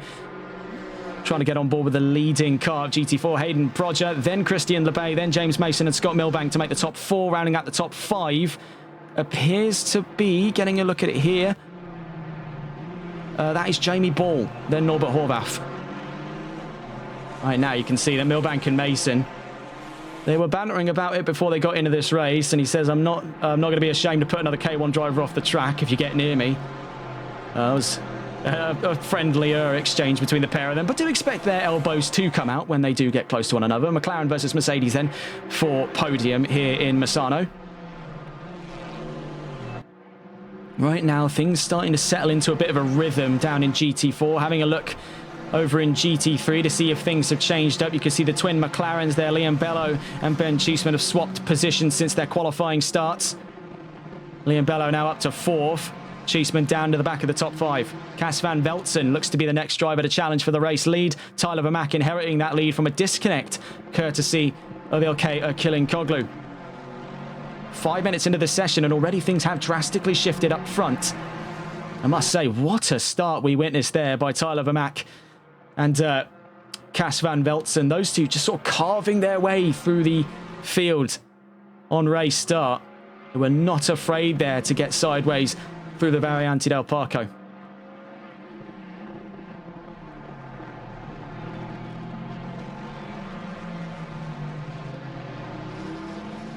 Down through turn 15, now to turn 16. Vermaak from Van Veltzen, and then Pole to make our podium at the moment. That could be the nearest battle on track at the moment for our GT3s as far as things go, unless Van Veltzen can really start to reel in the Lexus leading the charge here. Could be between the twin McLarens of Bello and Cheeseman. Then looking down into our GT4 field, it's Proger still leading by nearly a second there to Christian Lebay. The gap as they made their way through turn 14 was about 0.7 of a second. The Porsche is finding its rhythm here. And bear in mind, with 2 mandated pit stops, expect to see one in the next 24 minutes to start things off. And then one in the final 30 minutes of racing.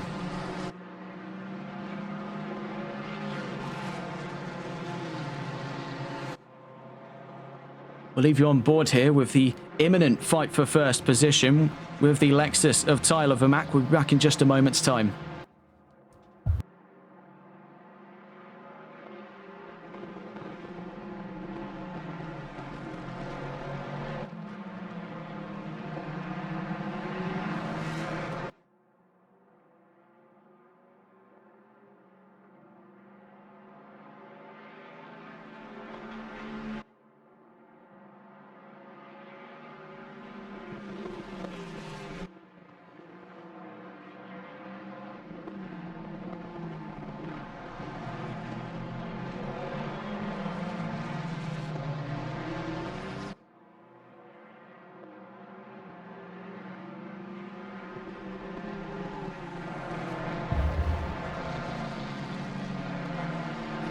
We're still on board that fight for first place. Cas van Veltzen getting all manner of elbows out on his pursuit of Tyler Vermaak. Let's see if we can catch on board with the attacking perspective here. We just quickly glance at the leading fight for division first between Proger and Lebay. Nothing to report as of right now. Let's get on board though with Cas van Veltzen. Chasing out through turn 6, and he's had an absolutely rocket send there on the exit of sector 1. On our run round turn 7, a very slight left-hand kink on our way down towards Kersia. Could he be eyeing up a move to the inside? He absolutely goes for it later on the brakes than Vermaak. On our way round, it's a very tight squeeze there on the far side of the track for Tyler Vermaak, but he's still holding on, but now loses out the race lead. Could he be trying for the long way around here at turn 9? Tightens on entry. Into turn 10, you can see Anton Pol is just clawing back the time the more these two continue to fight. On our way then down past Curvone at turn 11. It is the fight of the straight line speed cars here. Lexus versus Ford. Vermaak to the inside at turn 12. Then makes turn 13. Van Veltzen holding on for dear life here of his newly found race lead. On his way to turn 14 at Caro Curve. This could get very exciting on our way to turn 15. Vermaak takes a different line there from Van Veltzen, trying to preserve as much momentum as he can on his way to the start of lap 5.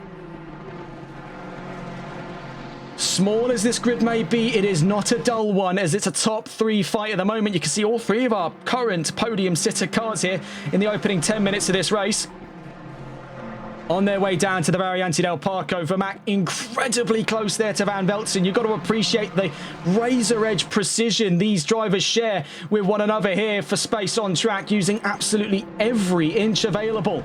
On their way down to Rio, It's very wide there on entry by comparison between Vermaak and Van Veltzen. Van Veltzen having the most available front aero there. A little bit of aero stall for the cars behind him. The battle of the front engine cars, never would I thought I'd seen the day. Lexus, Nissan and Ford clash on track here for the race lead, but I am pleasantly surprised by the current turnout here in the Solo Multiclass Endurance Championship. We'll be getting a look in with our drivers down in GT4 as things look to rear up between the 119 and the 222.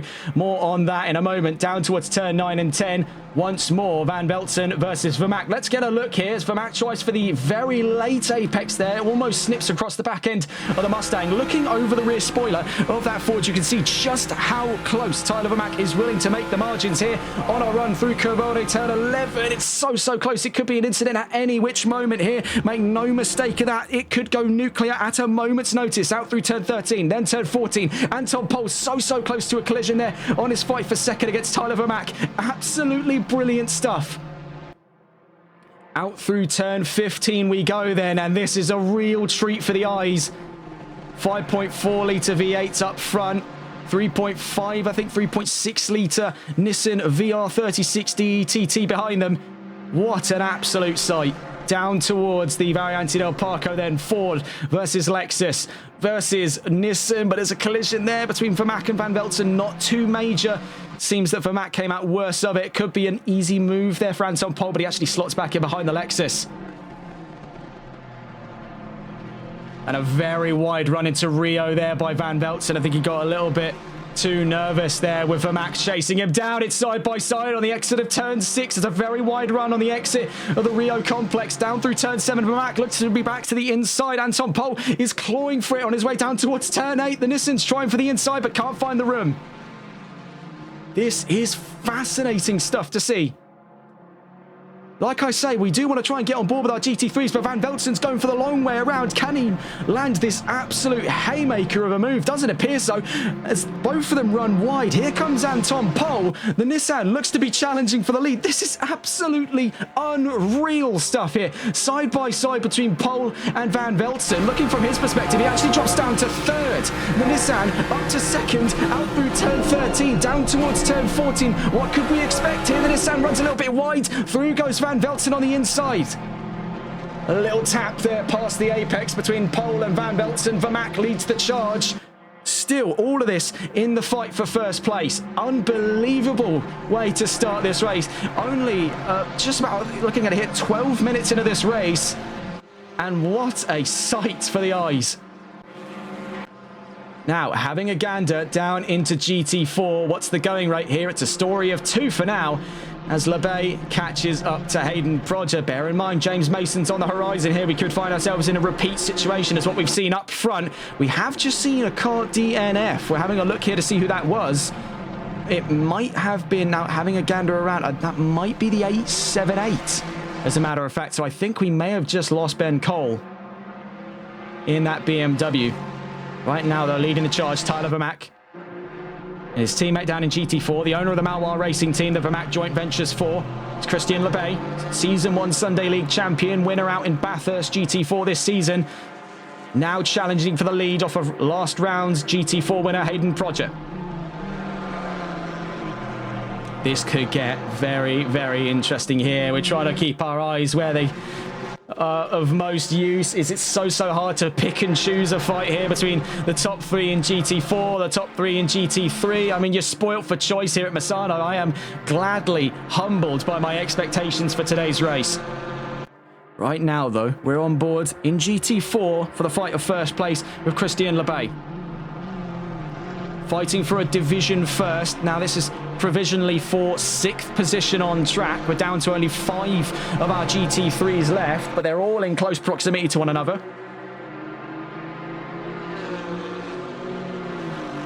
Out through turn 7, you can see a great schism has formed between 2 sections of the pack there for GT4. The number 44 and the number 23, Milbank and Ball, separated there from our top 3, our podium sitters of the GT4 grid, Prodger, LeBay and Mason. Having a look then back in the GT3 as things look to liven up right now in the fight for second as Vermaak starts to peel away. He's 1.7 seconds up the field. You can see reeling his way in on the back end of the Nissan of Anton Pol is Ben Cheeseman in the 114 McLaren.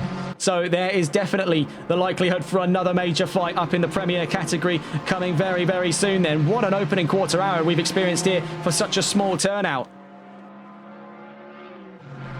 We see LeBay and Proger side by side. We caught them just in the nick of time here as it looks to reach a flashpoint in the fight for first in GT4. Proger runs over a sausage curb on the inside at turn 15. That gives LeBay the run down into turn 16. But here comes Proger for a late apex. James Mason's right with him as well. It's a three-way fight for the lead of GT4. Let's stay on board here. The fight for first. Christian LeBay now leads GT4 on his way down to the Variante del Parco. Hayden Proger's on its tail, as too is James Mason. Chevrolet versus Porsche versus Mercedes for the fight of GT4's lead. LeBay had that one nipped in. He managed to capitalise on the mistake there. Proger down through turn 15. We saw him run over the sausage curb and kick the front of the car up into the air and ran into the gravel on the right-hand side. But Proger's not saying no to this. He's coming out of turn 6. Firing on all 6 cylinders, both arms swinging, getting ready. Hell's bells for a move back into first in GT4. On our way down past turn 7, then to turn 8. Not going to try for the inside here. That'll be too predictable a move. Out through turn 8 then at Cursia. Proger holding on for dear life. Now you can see what he's thinking of here. He's going to be trying his luck potentially at the earliest sign of it. At the very same section of the track, LeBay was able to get side by side here. He knows that Chevrolet can punch an absolute tunnel into the airflow here compared to his Porsche. He knows straight line speed's not the greatest advantage of the 718 Cayman, but he can work with it. Out through Corvona, you can see just how much a gap that Chevrolet's opening. Half a second already to Proger's Porsche on our way through turn 12, then turn 13, then turn 14. But Proger's been able to stay close, and that's all that matters, because coming back into Sector 1 is where he's got the advantage over the Chevrolet. So this is brilliant, brilliant stuff indeed.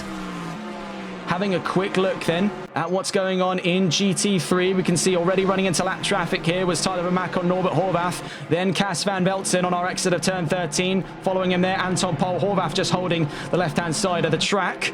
Quickly checking back in with our GT3s. So you can see it was a 3/10 difference in the last lap between Chevrolet and Porsche and Mercedes. Porsche and a Merc closer to each other than they could possibly hope to be to Lansing's finest. A real labour of love, that Chevrolet, but the folks over at Pratt Miller Engineering have created an absolute monster in GT4. So close here on the exit of turn 6. We see Ben Cole reconnect to the session. You can see just how uneasy the Merc and the Porsche are on the curbs on the right-hand side of turn 6. If you would get the Chevrolet over there, it ploughs straight through it like a bulldozer on our way down towards turn 8. This is still in the fight for division first. We're watching from the defending perspective here of Christian LeBay, the 119. One out in Bathurst, hunting down more silverware, and that's the same story across the board here. Proger's looking for his second, Mason's looking for his first. This is an absolute treat. I think last time we were treated to a battle such as this, I'm trying to jog my memory here. I'm pretty sure it was Tinsley. No, was it Tinsley? I think it might have been Tinsley versus LeBay, round 1, season 1 Sunday League. I'm going to have to double check that, because I do seem to poignantly remember such a scenario. We'll quickly check in across the board here with GT3 and GT4. Christian LeBay still leading the charge there from Proger and Mason. It's a 3-way split for the battle of first place. We'll stay on board with these 3 at the moment. We're just going to quickly check back through here. Sunday League Season 1 results. Round 1, it was Shane Tremblay and Christian LeBay. Oh my word, it was that long ago. Rayshon Tinsley competed in Silverstone, I believe, against Charlie Smith. There was that very famous incident after Club Corner. That big slam into the wall. There was so much going on in Silverstone. That was just but a hallmark of it. But yeah, as I mentioned, the last time we've seen a battle this grandiose here on NLRL was Season 1, Round 1. Shane Tremblay versus Christian LeBay, and he has really cut his teeth at a circuit like this because he's got this under lock and key. Proger and Mason now starting to fight each other more so than LeBay, but he's not exactly been waiting around for the opportunity to fall into his hands here. Proger, he is still clawing at the rear bumper of that leading Chevrolet. Mason isn't waiting for any further opportunities. It got so close to some problems there. LeBay has a little bit of a wonky run in through turn 8. So does Proger. Mason's right with the pair of them. This could get incredible on our way down towards turn 9 and 10. Proger's to the inside. He'll have premier advantage on our way to turn 10. Proger's up the inside. Mason looking to open up that gap as well to get side by side with the Chevrolet, but just can't find it.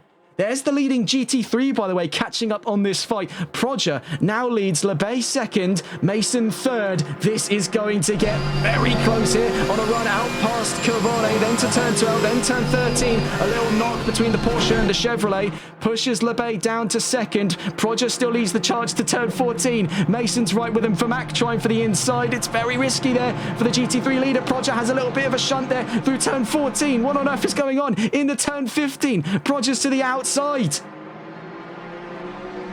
Good Lord above. LeBay retakes the lead then for Max with him. Proger and Mason side by side. Proger's down to third. Mason's up to second. This is madness on our way out of turn 16. What on earth is going on here in Misano? As if a parade lap by the leading GT3. I'm not sure what Vermac was doing there. I think he was just trying to make his way through. Wasn't trying to get involved in the absolute war on all fronts going on in GT4. You can see it's the same story for Anton Pohl. He's trying to get up on the inside here of Hayden Proger into Rio. This is looking a bit dire. See if we can catch on board just quickly here with Ben Cheeseman. As a matter of fact, he's on GT3 podium right now. Anton Pohl in second. I think, have we lost Cas Van Velzen? Have we? What has gone on there? Van Velzen in fifth. If anyone can inform me what happened to Cas Van Velzen, I'd be delighted to hear it, because that is... Oh, he's done his first pit stop. See there, the indicator on the right-hand side. When did he do that? He snuck right under the radar to do that. Very cheeky. That's about 20 minutes in, so very early door stuff. Could that have been enforced by damage? Proger then clawing against the back of the Mercedes of James Mason in GT4. Liam Bello passing the pair of them. Now trying his way up on the inside of the leading GT4, Christian LeBay. If you can hear me over the deafening sounds of that Porsche's flat 6. Down towards turn 14, Liam Bello there. You can see the 101 McLaren in GT3 is actually sandwiched in amongst the GT4s. He can't find any room to go. Out through turn 15, he's actually swamped in. I don't believe this. He's got to be furious there with what he's seeing in front of him. The GT4s are outrunning him to turn 16. What on earth is going on here in Misano? Madness. Absolute madness. Staying on board with Hayden Proger. He's got a very good view of what's going on up ahead of him. Liam Bello is really struggling to make his way around the GT4s. Now, admittedly, not the greatest section of the track to try your luck there, but he's finally made his way up ahead of James Mason in the Mercedes, and that's actually forced him back into the iron sights of Proger, so he'll be able to get his hands full right now in the fight for Division 2nd. We'll stay on board with Hayden Proger, who looks to be getting in and amongst a fight very, very shortly. This is for Division 2nd, provisionally for 7th position overall. You can see the leading GT4 there, Christian LeBay, just ahead of these two.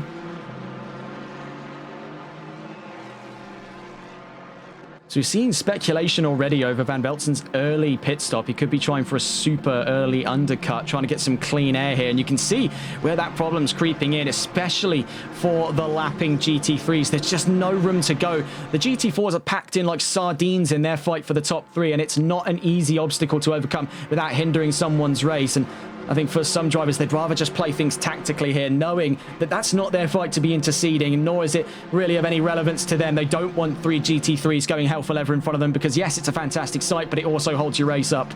Now down to turn 14, Proger trying to bring up the intensity on Mason. This is looking joyous between the pair.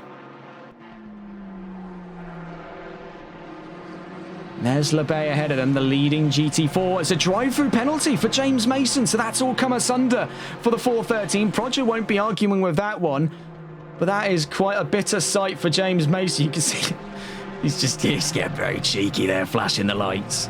Very, very cheeky indeed. But that's effectively pay dirt for a 3-second position. Then for Hayden Prodger, we'll catch up with the GT4s in a moment's time. Checking with our GT3s, Vermaak now leads by 5 seconds. It's Anton Pol in second, Ben Cheeseman thirdly, and Bello in fourth position. Vermaak has got some clean and open air here. The number 420 of Cas van Velzen now at the back of the GT3 field in fifth position is 5 seconds up the road from him. But bear in mind, he's got that super early undercut, as spoken of before.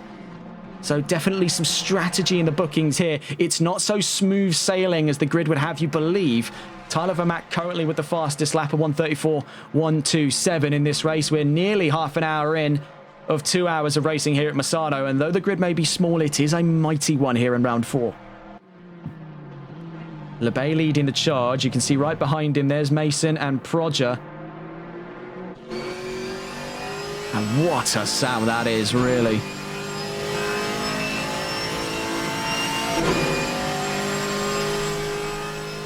6.2 litre Chevrolet LT1 engine, same one sampled from the Camaro SS. They couldn't use the ZL1's engine because superchargers aren't allowed in GT4. What a sound that is. It's not exactly in lonely company either. Porsche's signature flat 6 there, backing up this podium, and then the Mercedes 4 litre M178 engine there in second, the AMG GT4. Very, very close, as a matter of fact, almost functionally identical to the M177 engine, which is the one used in the 2019 Aston Martin Vantage, which is the very same one, funnily enough, used in GT3. They use the 4 litre, whereas Mercedes like to use the 6.3 litre engine from the SLS. So it confuses me as much as I imagine it confuses you at home. 1 hour, 35 minutes then left to go.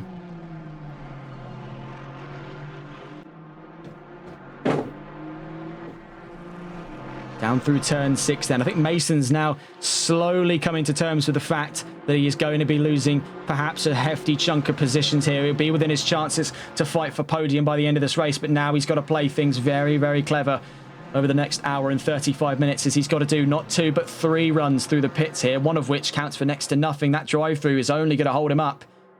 Plays absolutely zero benefit here, though tactically I'd say this is probably one of the better times, as you're getting very close to a run into the pit stops. It would count for 2 late pit stops then after this drive-through, but not a strategist, so do take that with a big, not grain really, more like a rock of salt.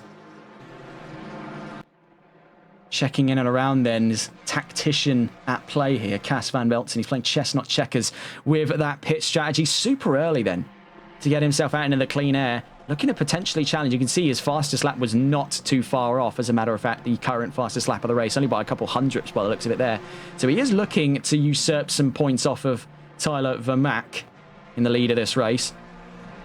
Having a look around the field then. Ben Cheeseman sizing up Anton Pol, the almost said the Lexus there, the Nissan far enough up the field here for Pol not to worry too much about Cheeseman at this time. But when strategy starts to play its hand, could we expect to see Cheeseman on the rise towards second place? I think we might not have to wait too long, because he's had the better line through turn 8 at Cursia. He's able to bring that within a second for a moment's time there. James Mason's in. So he did take what I said with a massive rock of salt, and on his way out of the pits, we'll see where things play out, because we are anticipating our first run of scheduled on-time pit stops here. No early shenanigans and no usurping for undercuts. We are expecting those the next 3 or so minutes here. I mean, across the board, it has been around the hour and a half mark to hour and quarter mark. We see our first pit stops, and then the half an hour to 25-minute mark that we get to see some of our second pit stops. You can see already both arms swinging there. That wasn't for blue flags. That was just straight up heat on his exit of the pit lane. Mason comes out, sees Jamie Ball in the Ginetta there, and he thinks, you know what, I like 9th. I like 10th, sorry, but you can have it. Compliments of Mercedes AMG. So on his way out of turn 8, on his way to turns 9 and 10, James Mason, after his first run of the pits there, courtesy of that drive-through penalty, re-emerges in 9th position overall, but 4th in class. He's only lost 2 places over that span of penalties. Right now, it's a story of two up front for GT4. Christian Lebay versus Hayden Prodger for the lead of GT4 before our first pit stops today. We'll see how that pans out. 0.7 of a second between the leading Chevrolet and the trailing Porsche. Then having a look up into GT3, it's 5 seconds between Tyler Vermack and Anton Pohl. I must say, a Japanese manufacturer 1-2 is a very, very rare sight indeed. Even less so when you consider it's not Honda, but Lexus and Nissan. So take of that what you will. What a sight from the land of the rising sun. There is the race leader leading in GT3 and leading overall. Tyler Vermack gunning for his 3rd race win in a row. He won in Bathurst and then he won in Imola. He's trying for a hat-trick here, and really, is there anyone left to stop him? 1 hour, 31 minutes then left to go. As we're about 30 minutes into this race, let's have a look at the overall standings. Right now, it's Vermack from Pohl, Cheeseman and Bello to round out the top 4. Cas van Veltzen rounds out the remaining cars on the GT3 grid. As a matter of fact, we have one more car. Ben Cole does rejoin the session, so we'll cover that in just a moment's time. He's in 5th there as we go in towards the GT4 field, and it's very close still at this length of the race between Lebay and Prodger. These two have been at each other's throats for the last 30 minutes of racing here, of 2 hours here in round 4 of the championship at Misano. Prodger in 2nd, Milbank 3rd. After his pit stop then, his drive-through penalty, James Mason re-emerges Division 4th and overall 9th, but ahead of the twin Ginettas of Jamie Ball and Norbert Horvath. And then at the back of the field, having rejoined after a disconnect, the number 878 of Ben Cole. And like clockwork there, that was one disconnect, and could it be another? Only time will tell. Let's actually get on board here, because we have seen the gaps drop quite some way. Not only between the fight of GT4's lead, but the fight of 2nd place in GT3. So Ben Cheeseman is clawing the time in here on Anton Pohl. Could we be seeing the proceedings of a McLaren v Nissan fight on the horizon here as we get towards our first run of pit stops? Wouldn't rule it out. You can see sort of sailing on calm waters ahead there, the 835 Lexus of Tyler Vermack.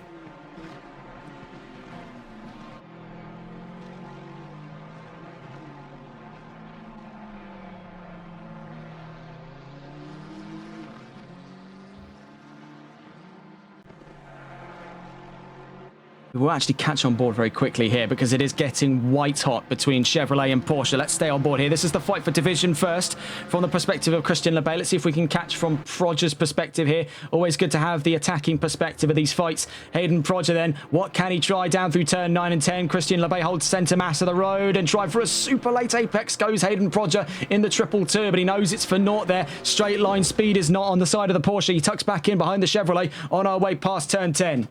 Then to Covone at turn 11. On our way down to turn 12, then turn 13 and 14 here, right as we head down towards Cairo Curve at the end of sector 2 and 3.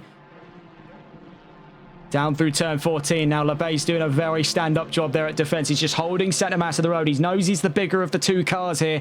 He can just hold centre mass of the road, and the Porsche has very little wiggle room in the way of things here. Neither of them have a stab at a run into the pits right now, so they're going to be running things a little later than expected for the first of our 2 pit stops today. Hayden Prodger still clawing on to the hopes here of being ahead of Lebay by the time he takes his first pit stop. On our way down the opening straight to the Variante del Parco, turns 1 through 3. He is giving it absolutely everything in this performance today, and he's very, very close here at retaking the lead. He started from pole position. Lebay took it off of him for a while at the start of this race. Could it be Prodger's time back to the lead of this race? He is so close to it here, but just as much as he is close to the race lead, he's also close to a racing incident, because these two are leaving absolutely zero room for chance here in the fight for first. It's brilliant stuff to see, but it's nail-biting at every single corner. On our way then, super late on the brakes to Cursia at turn 8. Both of them having a seemingly, I mean, maybe that's just the perspective of the cameras there, but it looked like a bit of a wonky run between the pair of them on our way to turns 9 and 10 here at Tramonto. And again, this is what Lebay does. He just holds centre mass of the road. He knows just how wide the Chevrolet is, and you've got to give props there. He's using size to his advantage, playing against what would otherwise be considered a negative trait of the Chevrolet Camaro, is that compared to its European partners, it's a bit of a big boy. But he's using that to every ounce of advantage there to keep centre mass of the road. You can't get around one of the largest vehicles in GT4. We've seen drivers do that before, funnily enough, with another American car, the Ford Mustang. We've also seen it, though, with a slightly more unorthodox choice of vehicle, the Bentley Continental. We've seen very rarely. I think we saw in Watkins Glen Season 2 Sunday League. We saw that out of Ethan Oliver, where he used that as a form of area denial. These two have made an absolute treat of this, though, to be fair. In that fight for first, it has not been a dull moment between Prodger and LeBay, and they've kept it so tantalizingly close over the course of the last half hour of racing. Neither of them have had a stab at their first pit stops. And then without present company in that 413 of James Mason, but make no mistake, that Mercedes is on the warpath to return to the podium here in GT4. I highly doubt he's going to go down without a fight. On our way through turn 6, though, it's still the story of 2 for the lead of GT4 here in Misano. Out through turn 7 we go, then to turn 8 at Cursia. Prodger, I think, just a little too far away to have a stab at it there. Has the better of the two lines, but again, it's just the wide back end of that Chevrolet. An absolute brick wall there on the exit of turn 8. Then trying for a little fake out there at turn 9. It is really just every possible trick in the book here between these two, and it is an absolute treat. Out through turn 10, stuck in the same old rhythm here. We do have a yellow flag out. It's for the 878. That is Ben Cole on the exit of turn 8. We'll quickly have a gander as to what's gone on there. There's Ben Cole. So he has rejoined the track. We're back in the green flag conditions for the time being. Back on board then with Hayden Prodger. Down to turn 13 and 14 we go at Cairo Curve, turn 14. Then to turn 15. Either of these drivers, are they going to have a look at that run into the pits? Really, it would be on brand right about now. Neither of them do it, though. So going very late here on this first stint. They want to see how this pans out just as much as we do. 1 hour, 25 minutes left to go here in Misano. Down through turns 1, 2, and 3, and it's a much slower run than last. You can see fatigue starting to set in on the Chevrolet and the Porsche.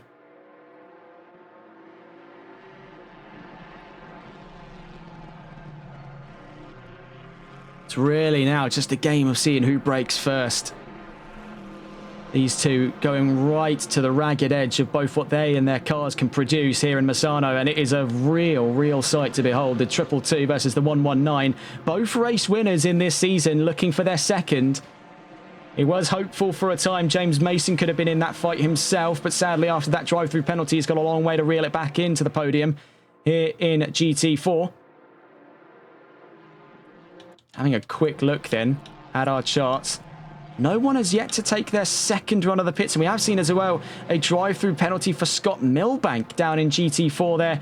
Finds himself in imminent trouble. That's our second GT4 to receive a drive-through today after James Mason in the 413 Mercedes. So number 44 in trouble. Track limits, we saw how much of a pressing factor that was through qualifying. Constant invalidations across the board, struggling to find those valid times, and now we can see it reflected in the racing performance today. The drivers throwing absolutely everything against the wall here to see what sticks, and sadly the stewards haven't been so kind.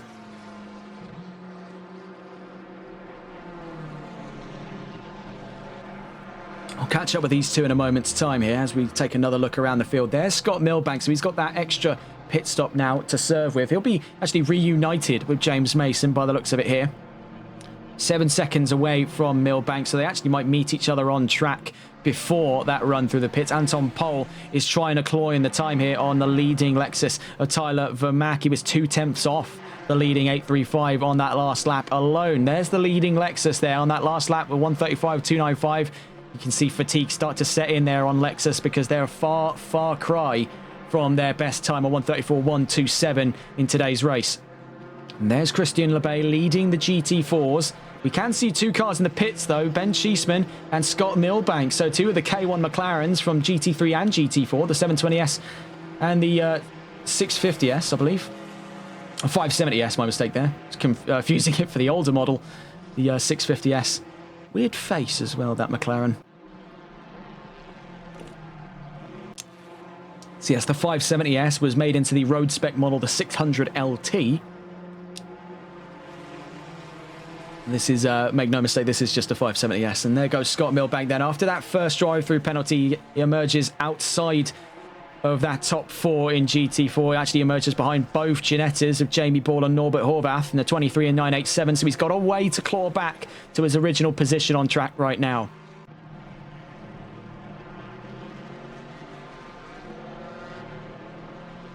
You can see up the field there, caught amongst the fray of the lapping car there of Cas van Veltzen was Hayden Prodger and Christian Lebay. Prodger's into the pits though, so the first of the two in that fight for the GT4 lead to pull the trigger and take a run into the pit lane. Hayden Prodger's in for his first of 2 pit stops then.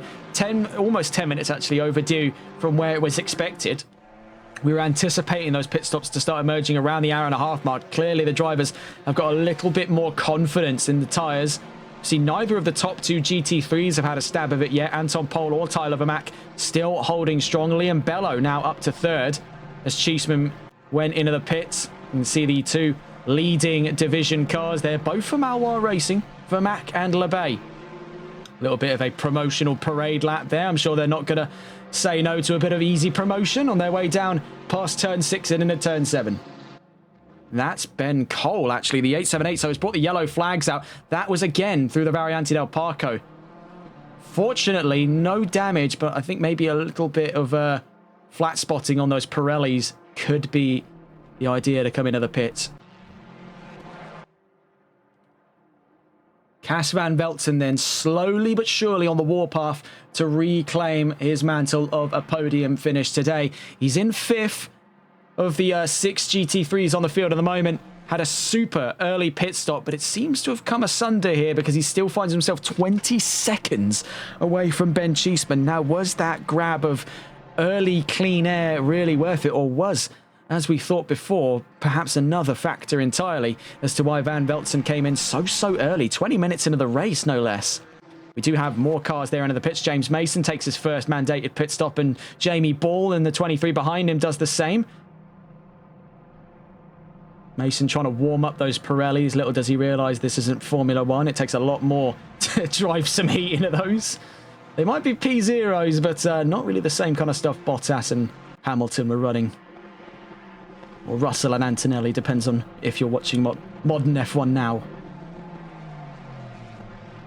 There's Tyler Vermack lapping past James Mason.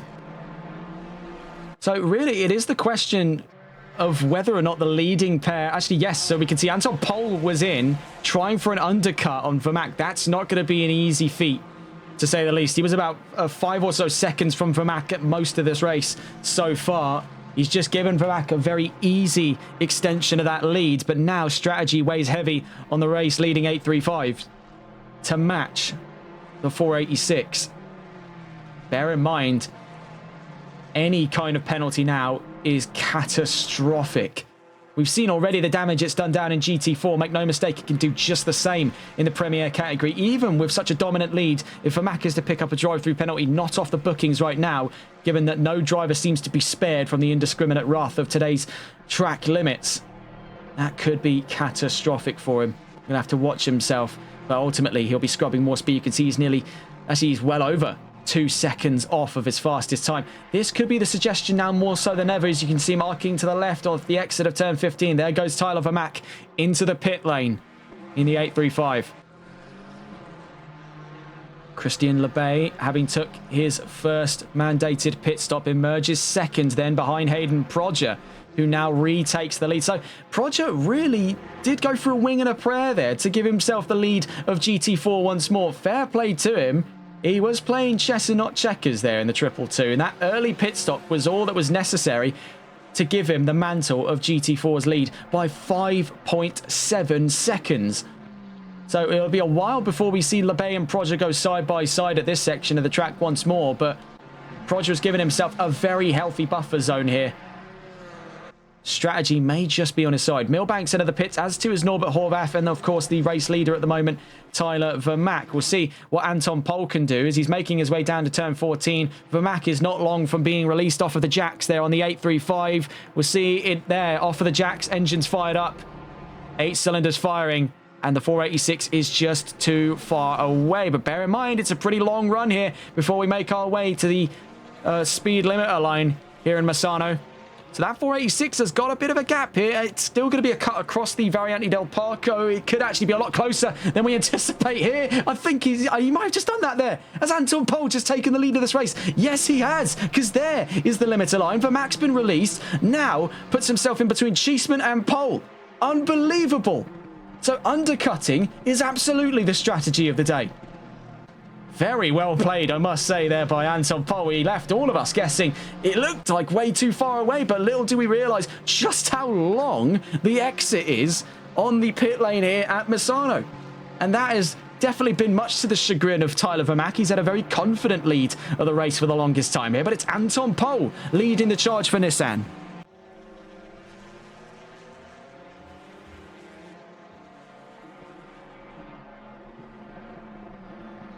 But make no mistake, he may be leading this race. He may have won the battle, but can he win the war is the real question, because only 2.5 seconds away from him is Tyler Vermaak, and only 5 seconds away from him is Ben Cheeseman. Are we on the bookings then for a mid-race concertina? Let's not rule it out. That could absolutely be yonder the horizon. Already having made 2 attempts over that last set of corners is Tyler Vermaak. Bear in mind, it'll take about a lap and a half for those Pirellis to prime. By the time they do, Pol is going to want to hope he's further up the road than where he is right now, because it is not a matter of if, but when that Lexus catches him. Straight line speed, the Nissan hasn't got in the same quantity as the Lexus bearing down on him. We also heard there from, so we've had in our chat for the longest time in this stream right now, we've had Jason Bush giving us a few little notes here and there, and we always appreciate when people show up in the chat and chat with us and give us those little notes here, because he served as our sort of semi-advisor here for what Vermaak's done. Vermaak has repaired all of his damage. Now, we weren't privy to the fact that Vermaak had significant enough damage to hinder his racing performance, and if he did, then that just goes to show the kind of pace he's had up for grabs today. The fact that he has had significant damage and is now, well, we're still leading the race in that time. We can see Anton Pol here scrambling to get past both Ball and Milbank in the GT4s, trying to open a buffer between himself and Tyler Vermaak. That may have just been what he needed here. He's heading down into turn 9 and 10. Vermaak will have those 2 GT4s to clear. You see he's around 1. That was the Ginetta. Next is the McLaren. There, you can see the physical gap on track right now between our top 3 in GT3. That McLaren hanging around just behind the lime green Ginetta of Jamie Ball. That was Ben Cheeseman, the 114 in 3rd place. Anton Pol still trying to defend the race lead. Not close enough for it to be considered a battle for first right now. Still 2.7 seconds up the field. In fact, Pol has managed to improve his standings here in the lead of this race by about 0.3 of a second from where he was last lap. So fair play to him, and a very well placed ensemble of GT4s has definitely helped him on the track to do that. 1 hour, 14 minutes, 20 seconds left to go. We'll catch up with Anton Pol in a moment's time. You can see Tyler Vermaak is in hot pursuit of that race lead. On that last lap, he lost half a second because of those GT4s. Right now, checking in with GT4 here in 2nd place, separated by about 5 seconds right now, is Christian Lebay. He was leading GT4 for the longest time here. Hayden Prodger had him dead to rights on pit strategy. As you can see up the road there, just got overtaken by the GT3 of Cas van Veltzen on his hunt for 4th there against Liam Bello. Having a quick look here, you can see 4.7 seconds right now, the gap between Van Veltzen and Liam Bello. So Van Veltzen on a very early pit stop, the earliest of it this race, is trying for the ultra long game. We'll see where that stacks up in about 1 hour and 30 minutes time, because I don't think he's playing for the moment. He's playing for the whole race. Ben Cheeseman, 3.3 seconds from Vermaak, who's now himself about 3 seconds from Anton Pol. So in a bit of a stalemate in that top 3 right now. Norbert Horvath accidentally finds himself in the iron sights of the leading GT3 there. Quickly sorts itself out. Horvath now just caught in the crossfire, bless him, in the number 987. As here comes Tyler Vermaak. You can see the size difference. It never doesn't strike me as incredibly funny, the size difference between the Ginetta and just about anything. It's so tiny. It's like if you stuck an MX-5 on the track. It's so small. We see just chiming into the chat as well. K1 Jupiter saying he won the Super... I'm trying to remember, Super Stadium Truck Series. I think that's what it's called. The Stadium, whatever it is, SSTS Race 1. That's the Stadium Truck Series over on iRacing, do feel free to sign up for that. A little bit of cross-promotion there with our iRacing division. We'll hope to be working with them much closer coming into the future. Now, between you and me, I can't reveal too much on what's going on the front of NLRL's iRacing endeavours, but do know that something is going on and I will be a part of it. So Norbert Horvath right now 11.5 seconds up the field from Scott Milbank. He finds himself in the top 4, so fair play to Norbert Horvath. As I mentioned, it really was going to be the strategy today with Ginetta. Keep your head low and out of trouble. For these Ginettas coming onto a track like this, knowing straight line speed is nowhere near their forte. This is like landing at Normandy for the Ginettas. This is hell on earth. It is a car renowned for its accelerating ability in GT4 in this game, and it has got absolutely no opportunity to use it because it's all straight lines. So right now, Proger leads by half a second, but let's get on board here as we've given it a little bit of time to mature. That fight for first in GT3. Now, not held up by any one group of drivers. Oh, hang on just a moment. The number 420 is into the pits. That's Cas van Velzen, if I'm not mistaken. There was trouble for Van Velzen earlier on in the track, and he's now into the pit lane. Oh, no. Is this the end of the line here for Cas van Velzen? I'm really, really hoping not, but it does appear to be the case. He's into the pit lane right now in neutral. We don't know if he's actually coming for an emergency pit stop. He didn't, from where I saw on the map, I might be double taking this, but he didn't look like he was near those pits. That could be the end of the road here for Van Velzen. We'll double check that in a moment's time. Back into green flag conditions then for the time being. And let's catch back up with the state of affairs here. Actually, I want to just take quick note here of a rather unexpected fight. And this is in for 5th in the GT4s. Jamie Ball versus Scott Milbank. Ginetta finally getting their opportunity. Now, I feel like I have gone a bit harsh on the Ginettas over the course of this race. I mean, it's no disrespect to the drivers that picked them. I just know that this car is gonna struggle quite a bit there.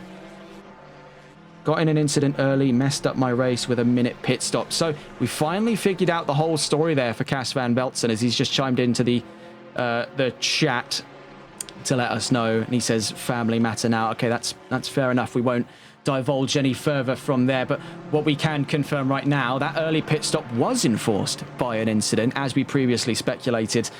And now Van Velzen is having to attend to matters outside of the field. So looks like, yes, as you saw there on the map disappearing, that yellow dot. So that's sadly over and out for Cas van Velzen in this round here. He'll be able to pick up the pieces come Zolder. But that's what the drop point system is here for. You know, it was out of his control there.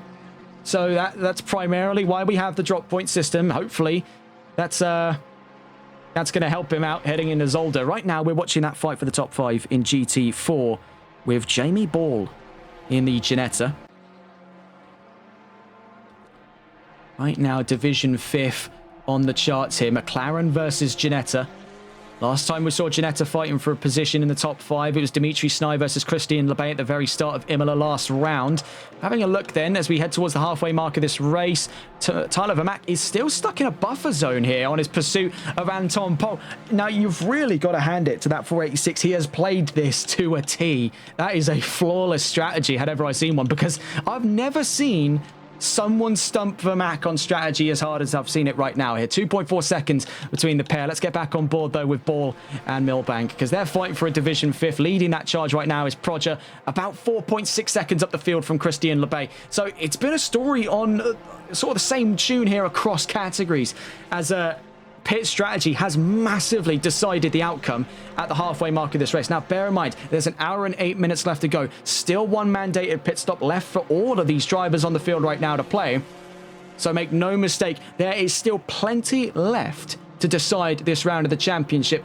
Now, it has been, of course, a bit of a precarious turnout. I'm not going to sit here and say that this is anywhere close to what we saw in Imola in terms of numbers, but I am pleasantly surprised with just how rich this race has been for good fights. You really can't ask for more than that. I'll leave you on board at the moment here with Jamie Ball and Scott Milbank. We'll be back with you in just a moment's time.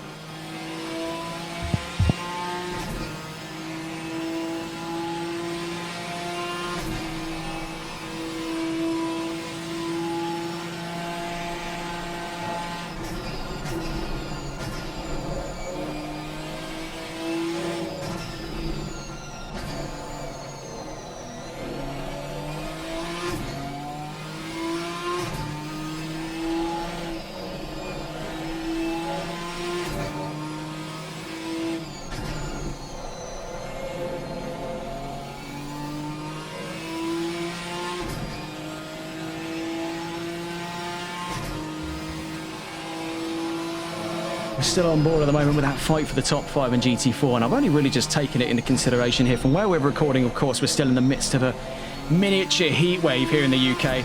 It is so unbelievably stiflingly hot, and oh my, I've just seen there news come through, a drive-through penalty for Hayden Prodger. So that has absolutely come asunder for him there. He had the control of the race lead, but now yet another victim, and our third GT4, by the way.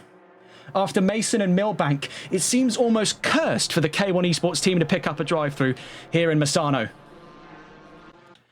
Now that's in stark contrast, because if my memory serves me correctly, K1 took the opening race win in Misano, courtesy of Luke Wilson and Wesley Kuiper back in the Xbox Endurance Championship, so things have turned around in the last couple of years for K1, but not down but not out. Let's say it that way. I'm going to be nice in this situation, because this doesn't necessarily seem like they've been going around giving it hell for leather, absolutely no respect for the track limits.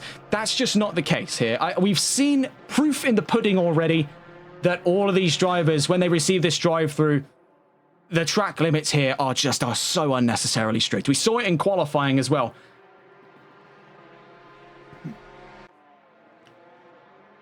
Whether or not that's a game issue or if that's, a design front issue is another question entirely, and we could go ad nauseum to discuss this all day long. The bottom line is that Prodger has a drive-through penalty. Lebe will retake the lead of GT4 as it stands, and there's still, of course, one more pit stop left to play. So we'll see what Prodger does here on his first available run to the pit. He is going in.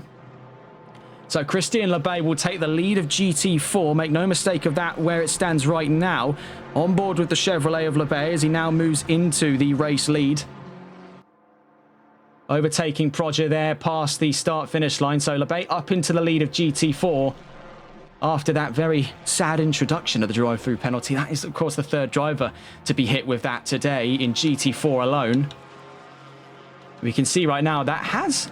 Though, I will point this out, it has, after all things said and done, promoted James Mason back to the podium. So he is still in this fight as of right now. And actually, with the very long exit we get here, you can see the 114 is closing. Sorry, that's Cheeseman. Sorry, the 413 I was thinking of there is closing in fast. He actually could get Prodger here right at the very end of the Variante del Parco, but no, Prodger emerges ahead there. But that is an incredibly close gap. You can see there's the Mercedes in the background there. That's James Mason. So definitely a curious pit strategy is yonder the horizon here.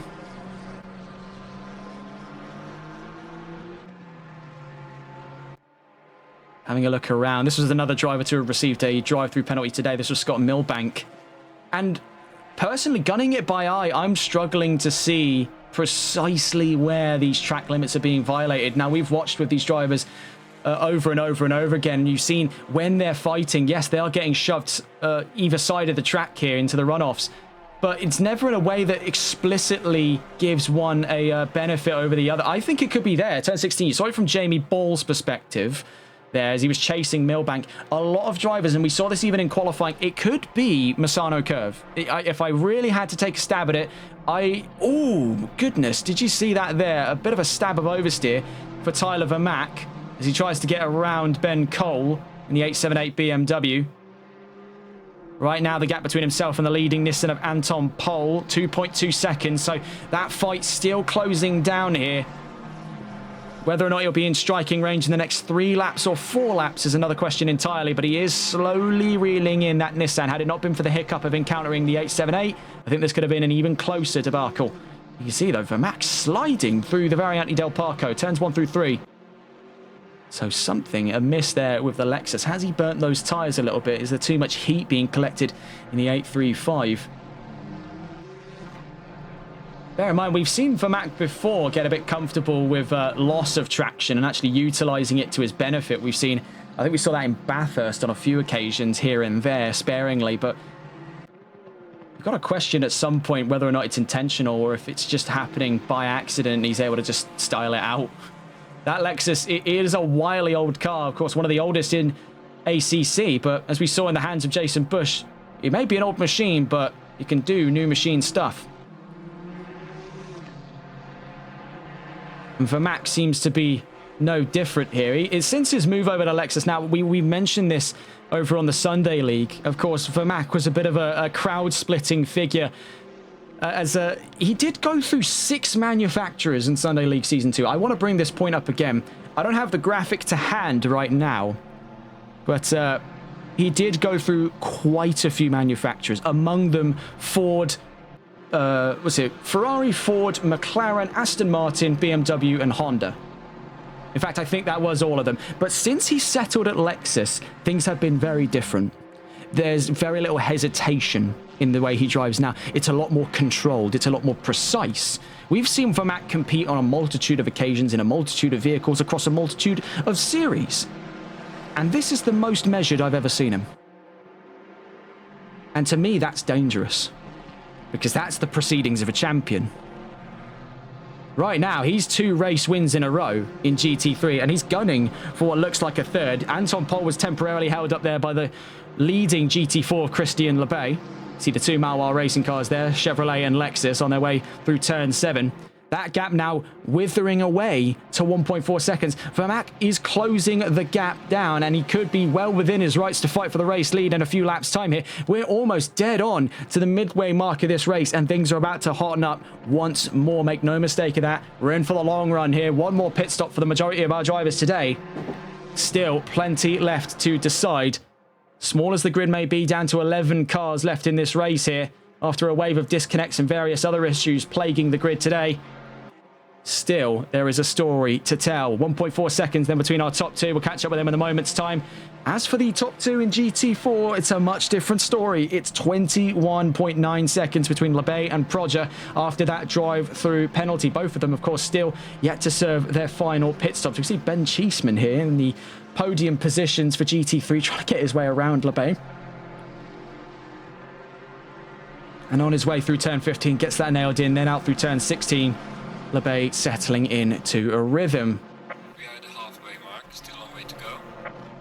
Right now, 1.4 second gap. It's maintained a very stable amount of time between these two. And you've really got to you've got to hold it to both of them here. That takes some serious grit and consistency to do so. He may have met his match here in the form of Anton Pol. But only time will tell, and you can see that the gap, when we start entering the straights, withers away. It's 1.2 seconds now on our way around turn 7. Actually, the Nissan's got him. So dare I say, has Anton Pol found the secret sauce when it comes to setups today? Of course, we were expecting the cars to come out loose and fast here. We're in the sort of dead center between Imola and Monza. We want straight line speed, but we also want just that little bit of poke in the corners. Not anywhere near as much as you'll get in Imola, but again, not anywhere near as much straight line speed as you'll need in Monza. So we find ourselves in the sort of Goldilocks region for setups here for Italian tracks on ACC.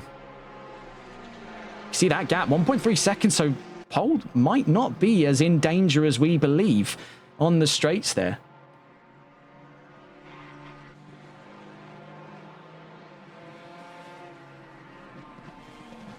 Checking in there with the last of our podium sitters for GT3. That's Ben Cheeseman. And he has had a remarkable turnaround in this race. Again, like the Ginettas down in GT4, it has been the strategy today of Cheeseman to keep your head low and out of trouble, and you will be rewarded tenfold. And that seems to be the case right now. He's on a very easy podium position. Right now, James Mason, not too far away from Hayden Proger. He's on the podium for GT4 as it stands right now with 58 minutes left to go. Having a look then at where things stand overall. Cheeseman as... Oh no, that is serious commentator's curse, isn't it? That is unbelievable commentator's curse. A drive-through penalty now for Ben Cheeseman. And it seems almost too on rhythm here. When I mentioned earlier, it's been majoritively K1 esports drivers picking up penalties today for no discernible reason other than the track design. And this is no so different. Oh, no such a different case. 5.8 seconds there from second place. That was Tyler Vermaak in second right now. Anton Pol is very, very close right now to losing out that race lead. Let's stay on board with these two. This seems to be the new story of the day. At long last, these two finally meet at level standings here, shoulder to shoulder, for 57.5 minutes of racing to decide the outcome of the race win here in GT3. Not only in GT3, but in overall standings heading out of round 4 in the championship. We'll stay on board with Anton Pol, the defending of our two, as we head down into turns 13 and 14.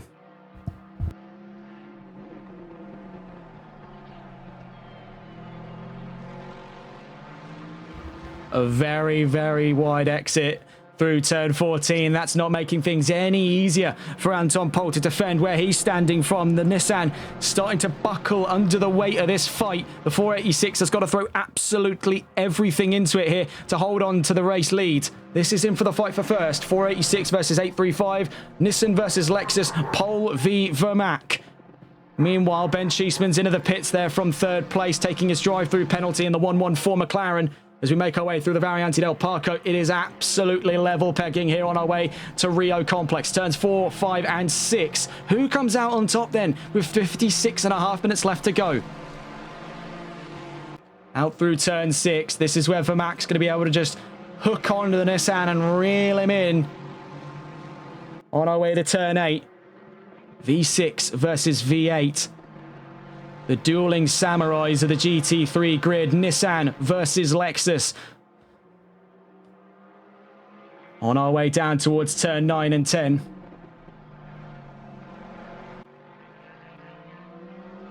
Tramonto curve gives rise then to where the Lexus will have a very solid advantage. Not only has he got great straight line speed, so too does the Nissan, as it's been proven already, but he's got that slipstream now that he's within 4/10 of a second. And out through Crevone at turn 11, then to turn 12, then turn 13. You can see the front right there. Sorry, having a look at there, the front left, my mistake, of Anton Pol's Nissan buckling there against the fairings on his Nissan. So much compression there over the left-hand side.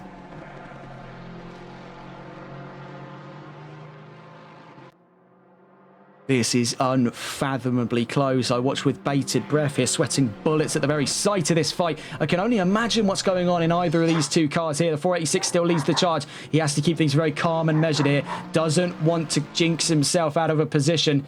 Very easy to feel the pressure of a car right on your back and then go and force yourself into a mistake. Pol's just keeping things nice and calm here through Rio. Vermac, though, that also might be an area where the drivers are picking up those penalties, by the way. That cut through on turns 4 and 5 is a definite sign of a bit of a cheeky track limits puncture there. Because you just snip over the white line for all four wheels if you tuck in just enough on the right through that section. So I wouldn't doubt that that's also an area where these drivers are sweeping in a little too far and picking up those penalties. Doesn't seem to have caught either of these two out yet. Pol and Vermac, story of two here. Less than an hour to go. This could be an unprecedented bit of history in the making here. Not only would it be the first Polish winner, courtesy of Anton Pol, it'd be the first Japanese manufacturer to win a race here in NLRL. There's Nissan. Actually, no, that's a lie. Sorry, the Lexus have already won. I had the Lexus there crossed wires. Very common misconception is that Lexus is American. Yes, it was made for the express interest of selling to Americans, but it is not American. It was made by Toyota. So yeah, my mistake. They're not the first Japanese manufacturer to win. With due respect to Lexus, they've already done that tenfold. Actually, first time they did it was in Season 2, Round 4 in Kyle Army. Pretty certain it was there. Jason Bush was the first driver to take a Lexus to the winning position, to the top step of that podium. Could it be Nissan's first time? I do wonder here. You can see it is absolutely neck and neck on their way to Rio. Turns 4 and 5. Later on the brakes, though, goes Tyler Vermac. Anton Pol tries to hold it around the outside at turn 4. Is he going to try for a super late switchback? Just can't nip it in there through turn 5, then through turn 6. That looks like an almost done deal there between Vermac and Pol. Getting a gander of that on the replays. That was silky smooth there. So already had him up on the inside through turn 4. Was back onto the racing line by turn 5. Come turn 6. Done deal. The deal is sealed there out through turn 6 on the exit of the Rio complex. But it's not over yet. Anton Pol, he may be down, but he is not out of this fight for first, as he's been able to stay right on the back end out through Cursia and now out through Tramonto at turns 9 and 10 onto the back straight. Could have his opportunity to retake the mantle here. We've already seen the Nissan is no slouch in the straights, where we were expecting those 6 cylinders to struggle against the mighty 8. It doesn't seem to be the case this time around. This may be the one V6 to rule them all. Out through turn 11, then turn 12, then turn 13. On our way to Caro at turn 14. Vermac getting a little bit uneasy there on the exit of turn 13. Out through turn 14. Anton Pol is still with him, so you can't count him out of this one. He may be down in second, but he is very much so still a fight for first.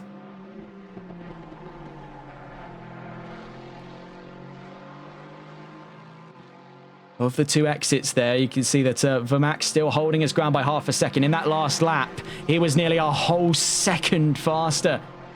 So it shows how much of an effect the slipstream's giving him as well, because he was able to surf all the way down through Sector 1, had him absolutely pitched in through this section of the track here, turns 4, 5, and 6. Pole's just not close enough to try and return the favour. We could also see as well, having snuck onto third position, now up ahead of Ben Cheeseman after their drive-through penalty, is Liam Bellow. So we did speak about this super early on in the stream today, that Liam Bellow was looking fairly confident for good results today. I don't know if he was expecting it to show up in this shape, where he would keep his head low, like the Ginettas, and find his way through the trouble to reward him with an easy podium right now. But they're still pretty close to one another. Bear in mind, they're about 5 seconds from each other. Now, admittedly, nowhere near the infinitesimal gap you're seeing up front here for the battle of first, but still a gap to regard, especially with 51 minutes and a pit stop left in play. Down through Cavoni then, turn 11, now turn 12 for Mac from pole. You see just how close the Nissan is willing to stay here. He's not losing too much steam. As a matter of fact, the Lexus, now that it's out in the clean open air, has a little bit less of a guide through that section and is losing steam. Out through turn 14, then turn 15. It might be the inside as well there. I don't know if that was necessarily understeer as much as it was hesitance from Anton Pol not to pick up another track limits warning. So that could be another area of discussion as to where our drivers today, I think 4 GT4s, I believe, and 1 GT3 have picked up drive-through penalties in this section of the track.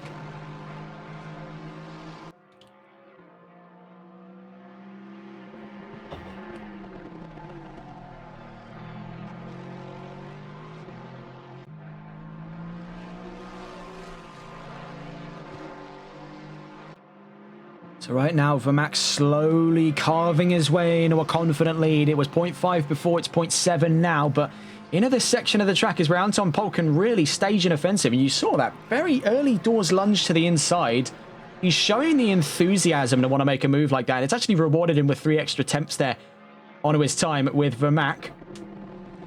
He's getting very ambitious on those brakes. Now, that's either a hindrance or a benefit for him here. He can either find himself in the center of a very nasty racing incident, or we could be seeing the premonitions here of the overtake of the century. Now, we've got plenty of our favorite overtakes. I'd say definitely one of them was, it was Sunday League Season 2, Round 8, Silverstone. The sudden lunge on the inside by Hayden Prodger down at Village and Loop in Sector 1. Well, technically Sector 3 if you're starting from their paddock, but Sector 1 if you're starting in the normal area at Silverstone over on the wing on the Hamilton Straight. But that was one of our favourite overtakes. Another long-winded favourite overtake came from Kyle Bokel back during his time as a racer in Assetto Corsa Competizione. The Andretti hairpin down at Laguna Seca, all the way back during the time of the TRR Sprint Series. That's one of our favourites to recount as well.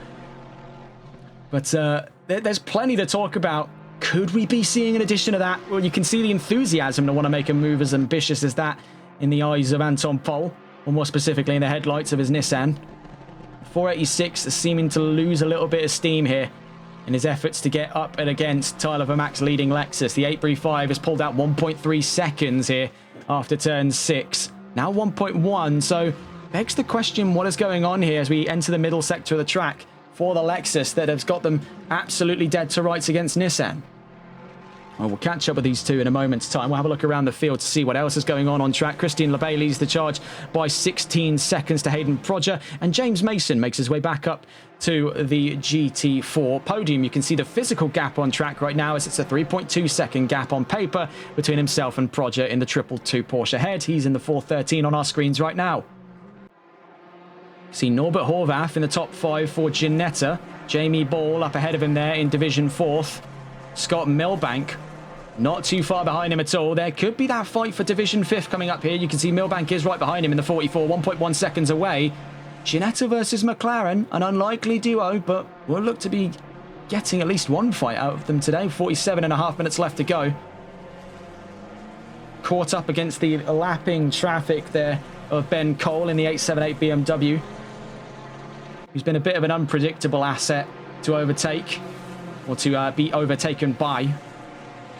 We've seen trouble down at this section of the track already for the 878. Hopefully it doesn't hit the face here of that Ginetta, the 987 Norbert Horvath, last sighted here on our screens on TRTN back during Season 4 of the TRR Sprint Series. I think that was about 2 years ago now, so that it's been a long, long time since we've seen Norbert Horvath, but it's good to see that he's still racing here on ACC. You can see, though, amidst that lapping of Jamie Ball, it has shoved him right back into the iron sights of his fellow Ginetta, so we'll stay on board here, and we'll be paying close attention to what goes on right now between the 835 and the trailing Nissan, or the 486. But we'll be just checking in here with our two Ginettas. They find themselves here for seemingly the first time today in the midst of a battle. And this is the battle for 4th position. We'll stay on board with Norbert Horvath. This is for Division 4th. Jamie Ball's ahead of him there in 4th. Scott Milbank is behind him in 6th. This could be spicy here. 46, nearly 45 minutes left to go. Let's see how it pans out. That upshift noise is godly from that Ginetta. Good lord. So, Ball v Horvath, then Milbank. All of them separated by just about 2 seconds from front to rear there. So this is still very close, and you've got to appreciate the fact that despite the twists and turns this race has provided for such a small grid, they are still able to keep it nice and close here with 45 minutes left to go. So, hats off to them. Out through turn 6 then. Ball v Horvath.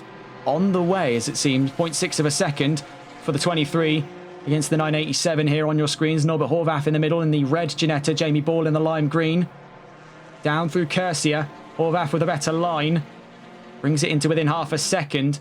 You can see how much shove they've got against the McLaren just on acceleration alone. But as we hit Tremonto curve here, turns 9 and 10, we head down the back straight. The number 44 of Scott Milbank is just going to be able to gobble up all of that free slipstream.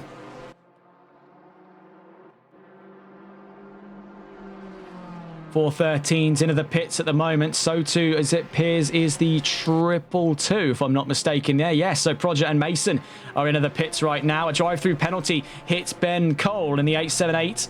BMW up ahead of our two Ginettas here, and the McLaren trailing them.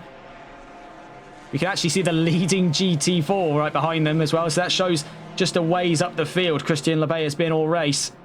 44.5 minutes left to go. We'll just quickly search around the field here. So on their last pit stops of the day, there goes Hayden Prodger and James Mason. They look to be close to one another by the time they get to the checkered flag in 44 minutes time. Currently, we were watching the two Ginettas fight for Division 4th. Jamie Ball and Norbert Horvath also being trailed there by the McLaren in 6th, the number 44 of Scott Milbank. We're also keeping a close ear to the ground here on what was the word for the fight between Vermaak and Pole. Right now, still only about 6/10 and under of a second. So still much to discuss here, despite the very bizarre outlying circumstances this race has thrown in our direction.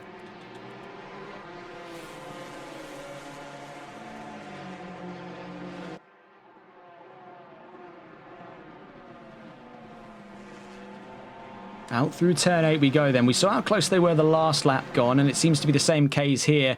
Jamie Ball actually up to 0.7 of a second, so he's managed to find an improvement over the course of Sector 1. Horvath still trailing him here. Out through turn 10. We'll catch up with these two in a moment. We do want to try and see what is going to be going on here. Liam Bellows into the pits in GT4. So Ben Cheeseman retakes 3rd. We can see actually in our background there, that's Anton Pole and Tyler Vermaak. Let's catch on board with these two because that looks to still be a very lively battle for first. It's 0.3 of a second. That's as close as it's been since the overtake that gave Vermaak the race lead down at Rio Corner. So 0.3 of a second the gap right now. Pole could be closing in, but Vermaak, you can see he looks to be positioning himself maybe for an early pit stop run here. Still about 12 minutes left in it before we expect to see the last of our pit stops today. We saw the GT4s get into the pits and sort that out before the end of this race. We can see going into the pits right now is Scott Milbank in the 44. Leaves the two Ginettas, I believe, by their lonesome. We're still watching that fight for first. You can see Lebay had to give way for Vermaak, and Pole very nearly found himself a casualty here in the fight for the first place in GT3. Let's stay on board then with the Nissan.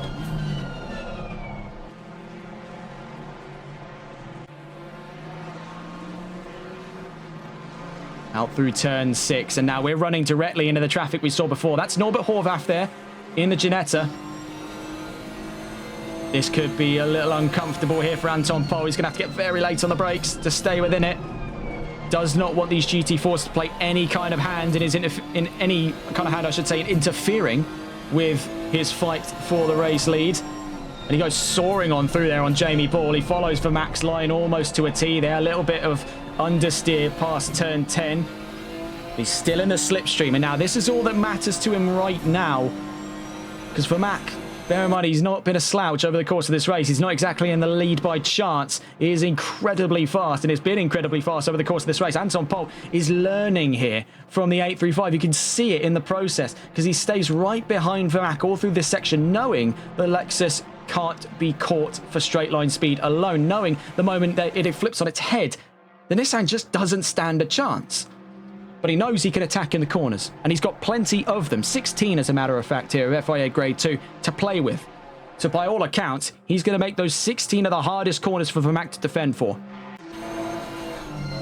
Starting us off already, the Variante del Parco, later on the brakes, immediately. But that's where it catches him off guard. He's got to contend with that dirty air. And that Nissan, not the greatest we've seen already for Aerostore. Worst incident we saw was when Hayden Prodger got to drive one in Spa, the opening round of Season 2, the Sunday League. Had a very nasty incident with the front aero, sending him absolutely hells for bells out of Blanchimont and into the tyre barrier. And that was a very early end of his race. So it is not an easy car to handle here, this Nissan, despite its fairly unassuming appearance and its heritage as a renowned racing machine. The Nissan GTR didn't earn the name Godzilla off the back of nothing. Admittedly, it did do that in the Australian Touring Car Championship, and this is a GT3. I mean, you can make the argument that this has got absolutely nothing in common with the R32, but it's the ethos of the Skyline that lives on in the GTR.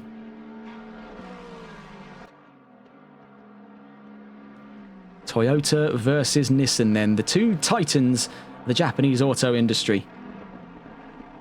And a bit of snap there for the oversteer through turn 14 for Tyler Vermack. Did you see the back end step there? Just before the apex. So something is amiss there for Tyler Vermack. He's not having a look into the pits, but guess who is? It's Anton Pol making an early run into the pits. Now, we saw last time around, he was able to usurp the race lead this way. So this could be very tasty here. 39.5 minutes left to go. Anton Pol is trying for another cheeky undercut. He's into the pits then for the last time today, as to is Ben Cole. Tyler Vermack then continues to lead the charge. His fastest lap of 1:34.127, as always, still with the extra fastest lap point. Looking around the field at the moment, it's 13 seconds dividing the lead between LeBay and Prodger. You can see Scott Milbank, having took his pit stop, actually finds himself stuck in between.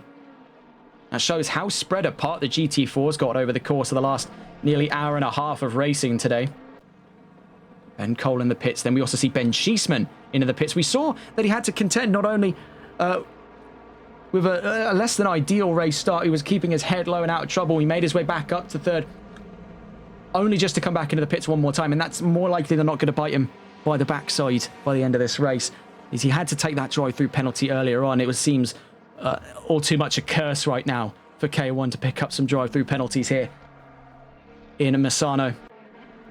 See James Mason giving what for there for Tyler Vermack. He wasn't going to make this a graceful overtake for the GT3 race leader, knowing that he's got his own opportunity to fight here from the podium. He's only 3.5 seconds, as a matter of fact, away from Hayden Prodger, who's in second in GT4. So he's still got plenty left to play for here, with just under 38 minutes left to go. Into the pits goes Tyler Vermack, so he's not going to be fooled again here for that undercut strategy by Anton Pol.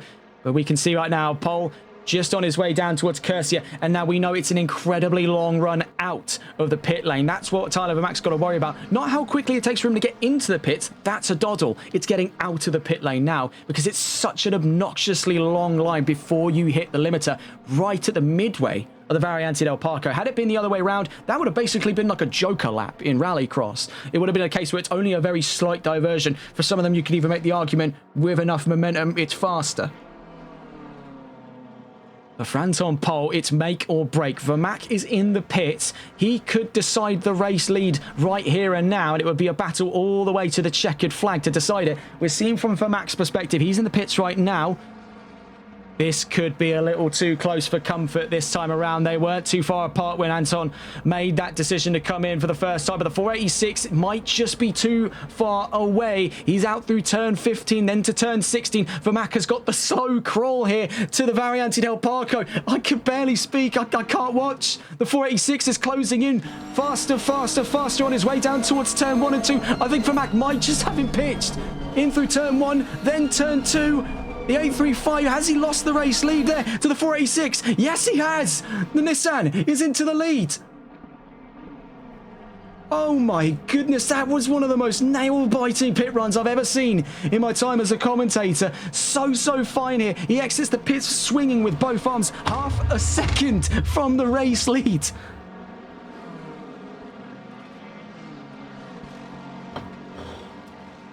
Bravo.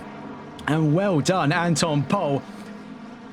He's done him in twice. That is quite sneaky. But now he's got the worst challenge of all. He's got just under 36 minutes to make sure both of those pit stops weren't in vain. And this is not a particularly comfortable position to be in.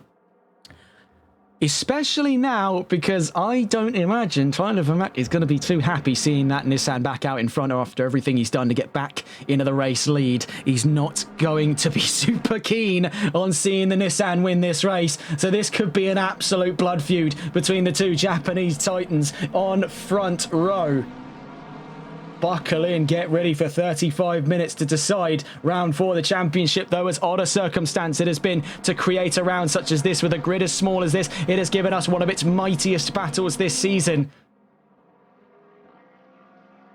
So having a look around here, we stay on board with Anton Pol, just getting a gander as to who's yet to take their final pit stop. It appears to be Ben Cole, but we saw him in the pits not long ago, so that does leave us scratching our heads, because I'm pretty sure it still said he only had one pit left to do, and yet doesn't. That is maybe, actually no, it would be the fuel requirement.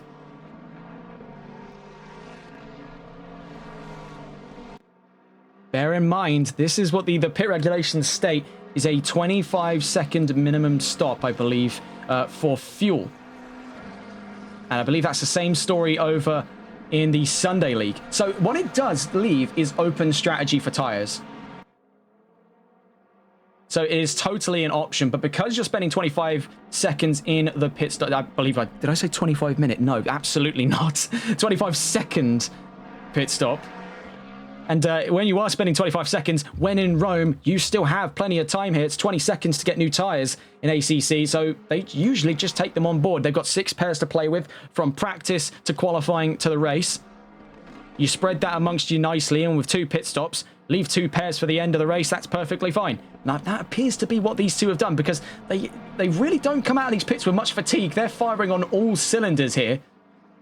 And I have not seen a dreary start to a stint from either of these two so far. So you can realistically expect the fact that they are taking brand new tyres. Of course, we're not privy to the strategy, and I highly doubt we'll ever be let in on what the strategy is as it's happening, because that would be giving information to everyone else on the field, which is snitching, and we don't snitch here on TRTN. We can only speculate as to what the deciding factors were for the pit stops for these two. But for Anton Pol, it has got to be quick. It has got to be remarkably quick, because he's done this twice in a row now.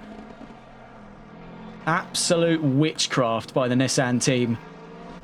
But it is looking to boil over here. We are not out of the woods, and certainly not the case for Anton Pol, but it's drive-through penalty for Tyler Vermaak, so this could be over before it's even started. Oh,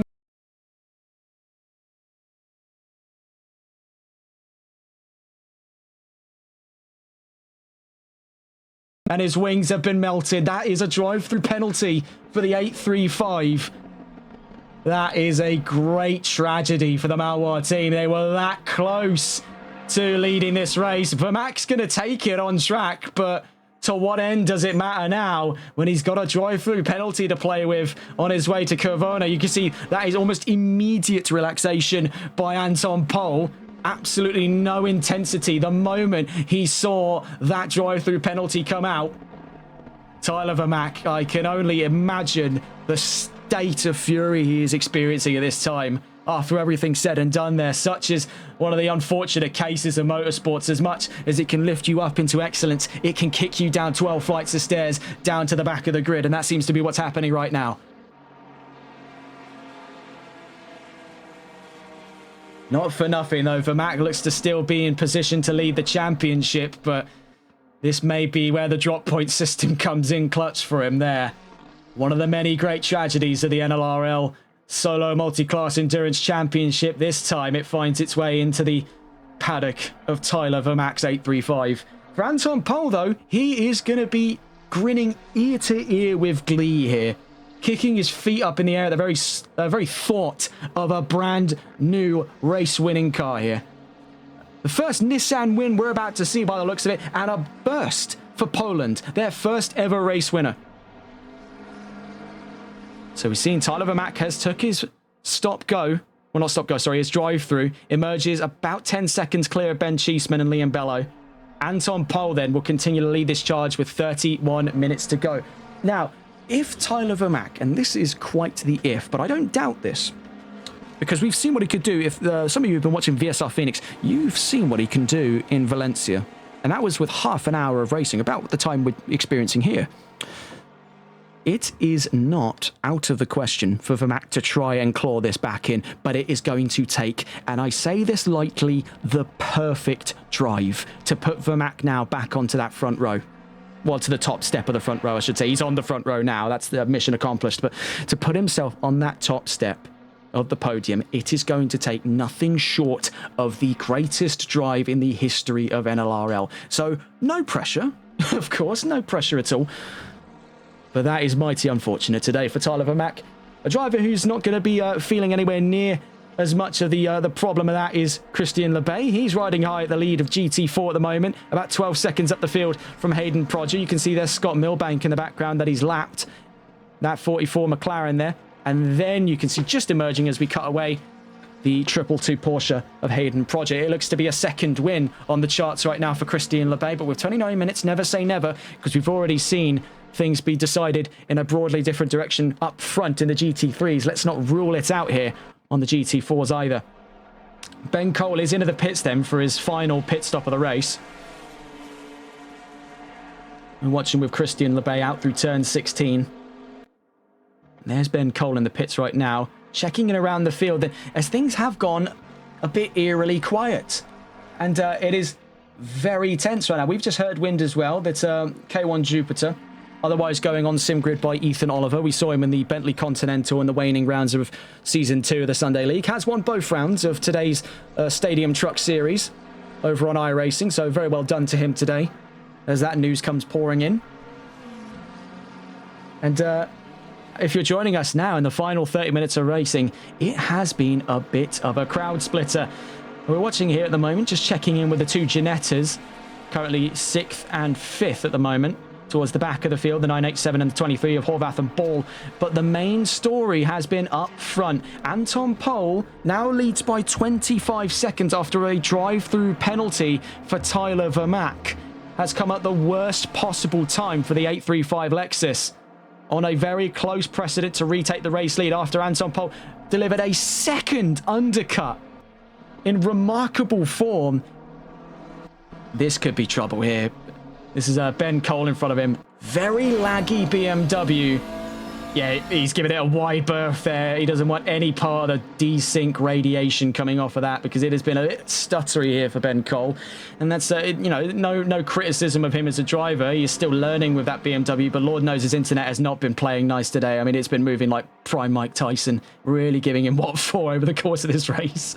I thought my internet was bad. Lord, I have not seen it yet.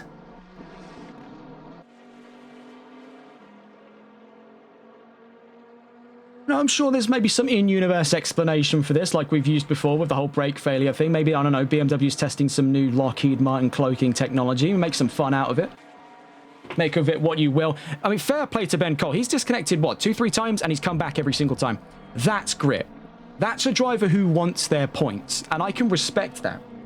I can really respect that. for most people, you know, it's one incident and then it's done. Of course, everyone's got their reasons. This guy's internet has been battering him. I want to make clear that point, and he's still here. Well done to Ben Cole, honestly.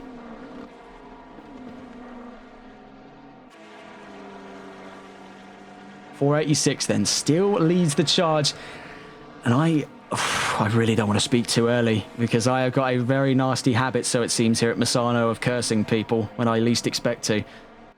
So we'll stop talking too much. But the problem is I want to talk about someone, but I'm bound to curse someone again. It's already happened to half the grid, so it seems. The Misano drive-through penalty curse is seemingly now indiscriminate. We thought it was kind of something localized to the K1 team because it seemed like an awfully conspicuous pattern that it picked up, what was it, Mason, Cheeseman, and who else did it get? Milbank as well. I think I got Prodger as well at one point. But I think now that it's happened to Vermac, we can put away the superstition that K1 is seemingly cursed for all eternity at the Misano World Circuit.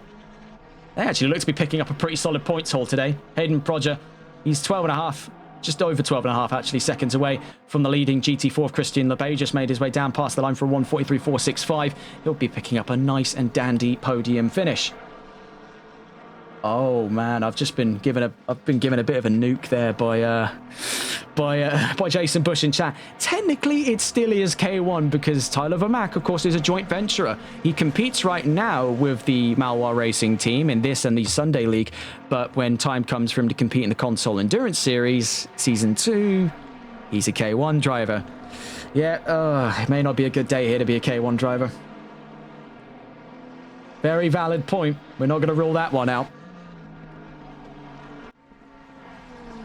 May say MRT on the side of his name, make no mistake. He's got two teams there in the back pocket, including Malois. A man of many faces then, Tyler Vermac. Manufacturer and team. And number, for that matter. He went through a few of them. Number 5, number 95, and then number 835. But he told me, and this is a conversation he had with me personally, and I was curious about why 835. And apparently these are lucky numbers in Japanese. Of course, I'm not Japanese, so wouldn't have known this. But you can't argue that it's not been lucky for him so far this season. 2 back-to-back wins. Had it not been for that drive-through penalty, he could have been in instead to fight for a hat-trick. So, you know, luck comes in various different forms. He's still going to be taking home, by the looks of it, seconds with the fastest lap. That's nothing to scoff at. Really nothing to scoff at after all that's been said and done today. One driver, though, who has just commanded the field is Christian Lebay. This is a very stereotypically Lebay-esque performance here. When you put him in the scenario that he needs to be in that Camaro, he is ruthless. We saw it in Bathurst as well. It's just this brutal, unrelenting drive. I'd say closest comparator to it was in his prime back during the first 2 seasons of the Sunday League. Was Wesley, actually the first half of Season 2 of the Sunday League, Wesley Kuiper. He's got the all-time record on NLRL for wins. It was matched by Jason Bush as well in the second half of that season. So, actually, it was second half of Season 1, first half of Season 2. I believe thereabouts. That was his dominant era. And the second half of Season 2 for Jason Bush as well. And following in those tracks here in the GT4 category, it looks to be running on his second victory for Christian Lebay. It was gratifying the first time to see him finally cross the checkered flag, leading the class. After going an entire season of the Sunday League, though despite getting a championship, never once gracing the top step, it seems GT4 is his bread and butter, and he has been brutal from day one. Had it not been for that disconnect in Imola, he would have been in his chances to fight against Hayden Prodger for that race win. So he, like Vermac, has been a victim of fate over the course of this championship, but not today. Not today at all. He has commanded this field with ruthless efficiency. And hats off to him. So having a gander through the field once more, it's still a little too far away for a lot of these drivers. One driver, though, who's not going to be scoffing at his result today is Liam Bello. He's kept his head low, and that seems to be the survivalist strategy, and you see it time and time again. This is one of the most effective strategies, genuinely, in GT racing. Keep your head low and out of trouble. 3 positions. You cannot miss it at this point. It seems almost bulletproof for drivers now, and we've seen it with Liam Bello. He's kept his head low, out of trouble. He didn't have the greatest of qualifyings, but he's in the top 5. Easy points now. 22 minutes left to go. All he's got to do is get it to the line.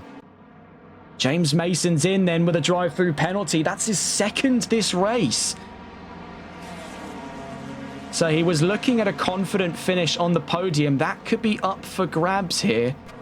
From the cars down in 8th, 9th and 10th. That's Scott Milbank, Norbert Horvath and Jamie Ball. You can see they're actually caught up in quite an unfortunate situation. Milbank and Horvath are next on the iron sights here of Tyler Vermack, and he gets it pitched there through Rio. So very little trouble here for Norbert Horvath as he tries to stay ahead of fellow Ginetta Jamie Ball in control for Division 5th.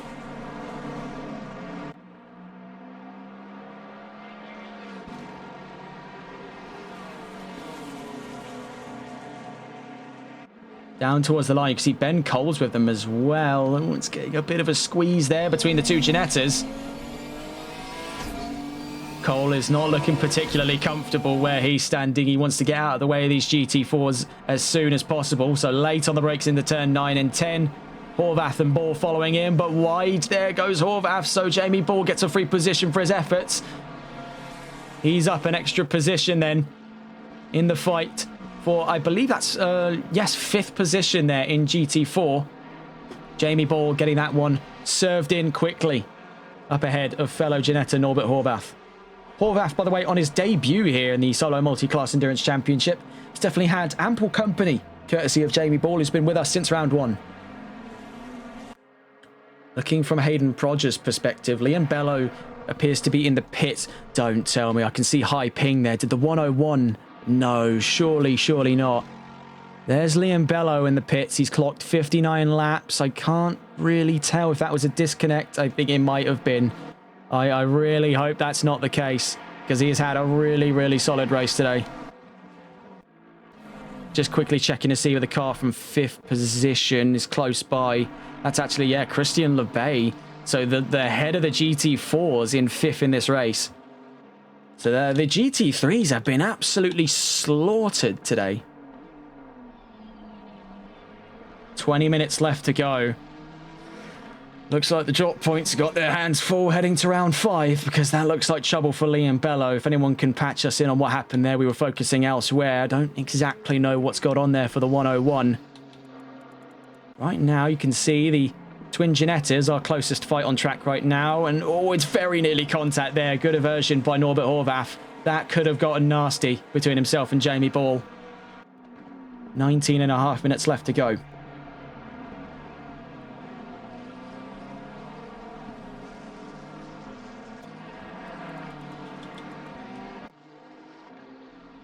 Christian LeBay then leading this charge down past turn 16. I think it might have been he's been in the pits for way too long there. That is a really unfortunate note for Liam Bello. Hopefully he can get himself back out on track. But I think they lock the controls for about 2 minutes here. If he can get himself back. Yes, he's done it. He's managed to get himself back out on the field. Oh, what a relief. What a relief there. No net loss for Liam Bello. He's back out on the field. Oh, gosh. I mean, it's happened to so many drivers today. You just don't want it to happen anymore. What a relief that is for him there. Here's the Twin Ginettas, and they have really been quite the riot. It does make you yearn for the Ginetta series, doesn't it, really? I mean, it's a little-known fact among the NLRL community is that there was the original plans around the end of the Console Endurance Series Season 1 for a Ginetta series to come up through the ranks. We actually went so far as to premiere a trailer for the Ginetta series that never ended up happening. It could still happen. It's totally up to people. Yeah, I mean, it was K1 Jupiter's idea. I'm not taking credit for that. When did I take credit for that?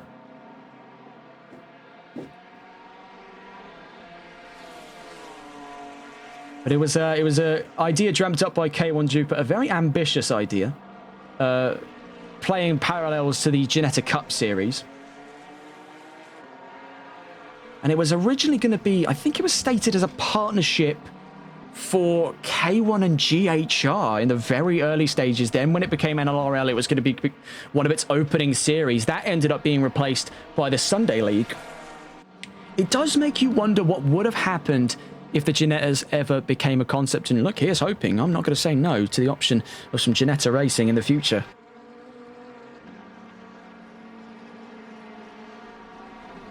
Could it still happen? I mean, that's widespread speculation at this point as to whether or not that could still happen. Me personally, I think it should. You're seeing here, the Ginettas, bless them, they're not that competitive for GT4s. But, silver lining to every dark cloud, they are very competitive with each other. And Jamie Ball and Norbert Horvath need only be your two candidates to prove my point exactly. Because they have been, for the entirety of this race, in close proximity to one another. And they have given us a very fair share of fun and solid racing. I imagine they're having a whale of a time there from 5th and 6th in GT4. And we saw in the right place at the right time on the right day, really. I think the stars have got to align for it. We saw from Dimitri Snai's 057 that you can put a Ginetta on pole. There goes Horvath on the inside of Ball. Ball's going to try and hold it through turn 6. He's done very nicely there to try and hold his line, but Horvath's going to try for it. This is in the fight for Division 5th. Make no mistake of that. We are actually watching a fight on track here. These aren't just the Ginettas sparring for the hell of it. This is a proper all-out fight between Jamie Ball and Norbert Horvath, and they're doing an absolute bang-up job here in Misano to give us some action here. 16 minutes left to go. Out through turn 9, then to turn 10. 0.3 of a second between the pair of them right now. So having a look here on the grid just to see what's going on. Anton Pol still leads. Tyler Vermack in second with the fastest lap. Ben Cheeseman thirdly and Bello fourth. Then into GT4's Christian LeBay leading the charge. Hayden Prodger in second in division. On that podium and division there in third is James Mason. Then Scott Milbank in the top 4. And then the fight for the last of our top 5s between Jamie Ball and Norbert Horvath. Then Ben Cole at the back of the field there after multiple disconnects. But he keeps coming back. That man is practically invincible. You just can't keep him down. On his way out of turn 16 then, Jamie Ball leading the charge from Horvath. I must say, what a re-entry to our radar here for Norbert Horvath. Like I mentioned a few times before, last time we saw him was years ago now, at the very trailing end of the TRR Sprint Series. And now, after his foray through various other leagues, we've seen on our radar at least, he's been competing in SRC, TSRC, and TRC. All different things. I think that's Sim Racing Community, the Sim Racing Collective, and the Racing Club. TRC is also where we've seen LeBay compete, and Jason Bush as well competes there on occasion, at least from what we've been able to sample out of SimGrid, their historical record. But in that time, Horvath has returned to this, and he has not changed since the last time we saw him. He's still been a very capable fighter and is bringing that same mentality into the world of GT4 racing, and he is not saying no to a good fight here in the top 5, and Jamie Ball is not saying no at the chance to defend that position with everything he's got here. 14 minutes left to go then. And this is our final battle to be, so it seems. Having a look at that grid again. Vermack and Pole are just on opposite ends of that track there. Pole on his way to turn 8. Vermack on his way out through turn 5 and 4. Turn 4, sorry, and turn 5. This is the closest fight on track here for the top 5 in GT4.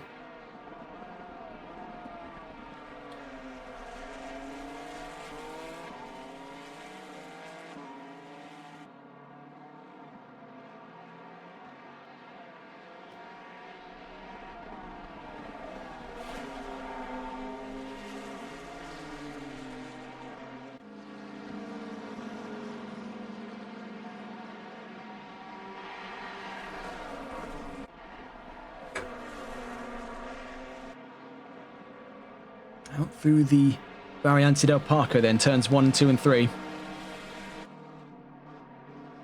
Half a second. They have kept that in almost perfect equilibrium for the last 2 laps here. Horvath gets a little bit more confident though on the exit of Sector 1 we've seen every time. He does like to try his luck here through Rio. And this is where he's able to gain a pretty solid chunk of time every lap on Jamie Ball.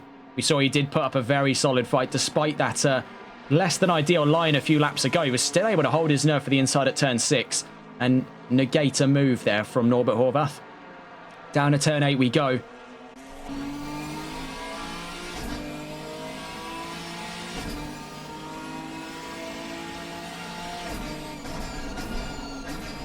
See so much later on the brakes there. Norbert Horvath is getting very, very comfortable with that 987.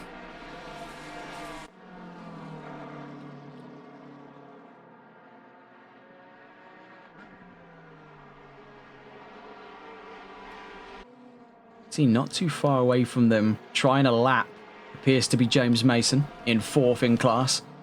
Actually, 3rd in class. That's my mistake there. 4th in class is Scott Milbank, number 44, 17.5 seconds up the road. Neither here nor there. Still in that fight for 5th then.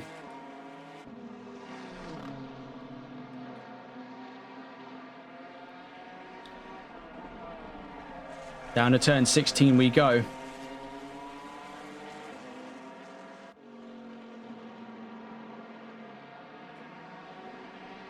See if we can get a perspective here from Horvath's point of view.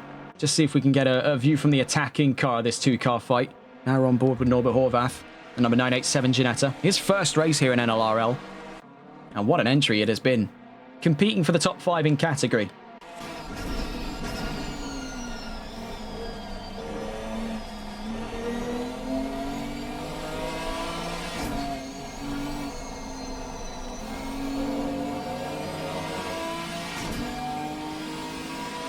This time around, he's not been so lucky on the exit of Rio. I think Ball is starting to work things out for himself there. On the exit of turn 5 and 6, he has pulled a mighty gap there.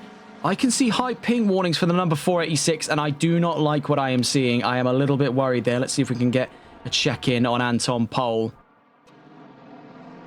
That is dangerous there. I'm really hoping that we are not seeing what I think we're seeing here. That is imminent fear that you're experiencing right there in the 486.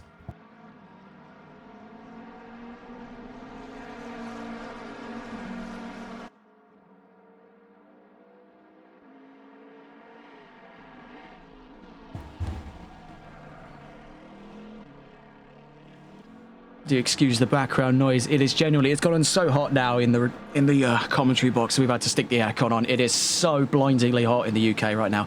I don't know how it could be this hot at 10 at night.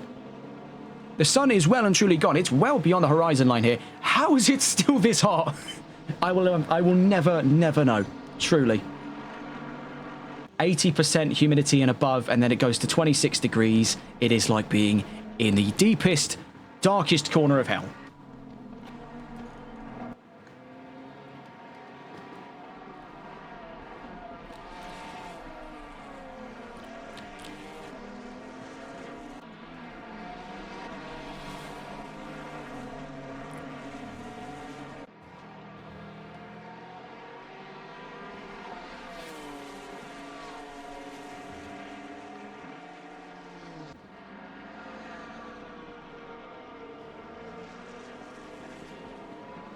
So still watching on with that fight for the top 5 between Jamie Ball and Norbert Horvath.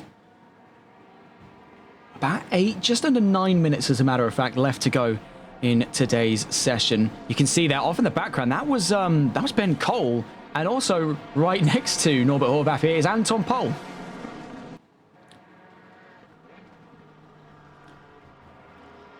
So on our way down towards Corvone.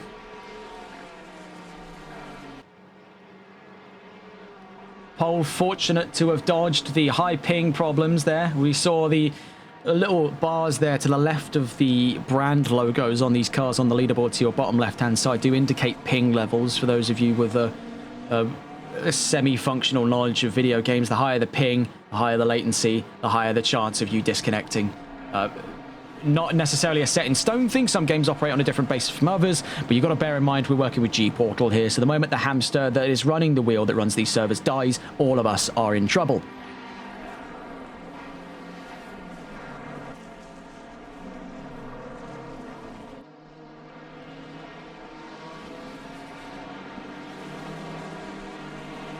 So we'll cut away for the time being from our 2 Ginettas there. The gap now opening up to nearly 2 seconds as Ben Cole tries to work his way around Norbert Horvath. Oh, that's very nearly contact, actually, as we just caught there at the trailing end of turn 4. This could get... Actually, we'll stay on board. This is captivating enough. There could be some trouble here for Cole to try and get around Horvath. Now, he's got straight line speed over the Ginetta on his way through turn 7. down a turn 8. Surely he's not thinking of what I think he's thinking. No, he is, absolutely.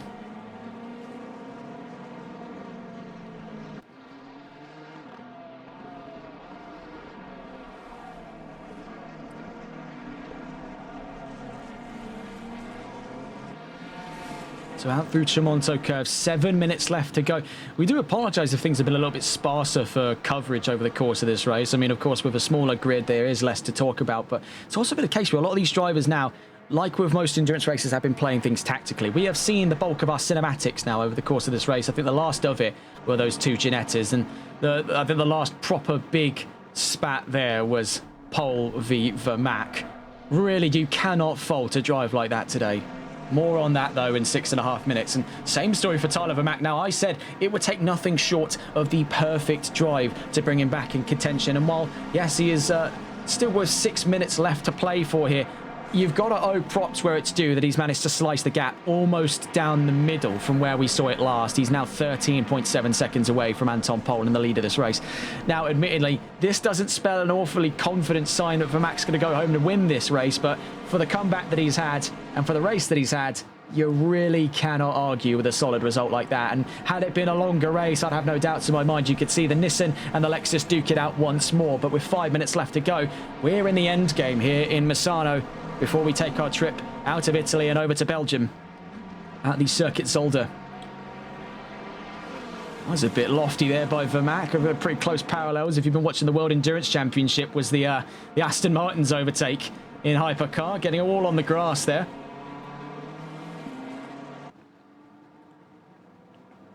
Speaking of hypercar now, I don't want to speak to... I think it's been a pretty common theme here. We're relatively tight-lipped when it comes to our plans, but don't want to speak too early on it. Keep an eye on LMU. That's all I'll say. 5 minutes left to go.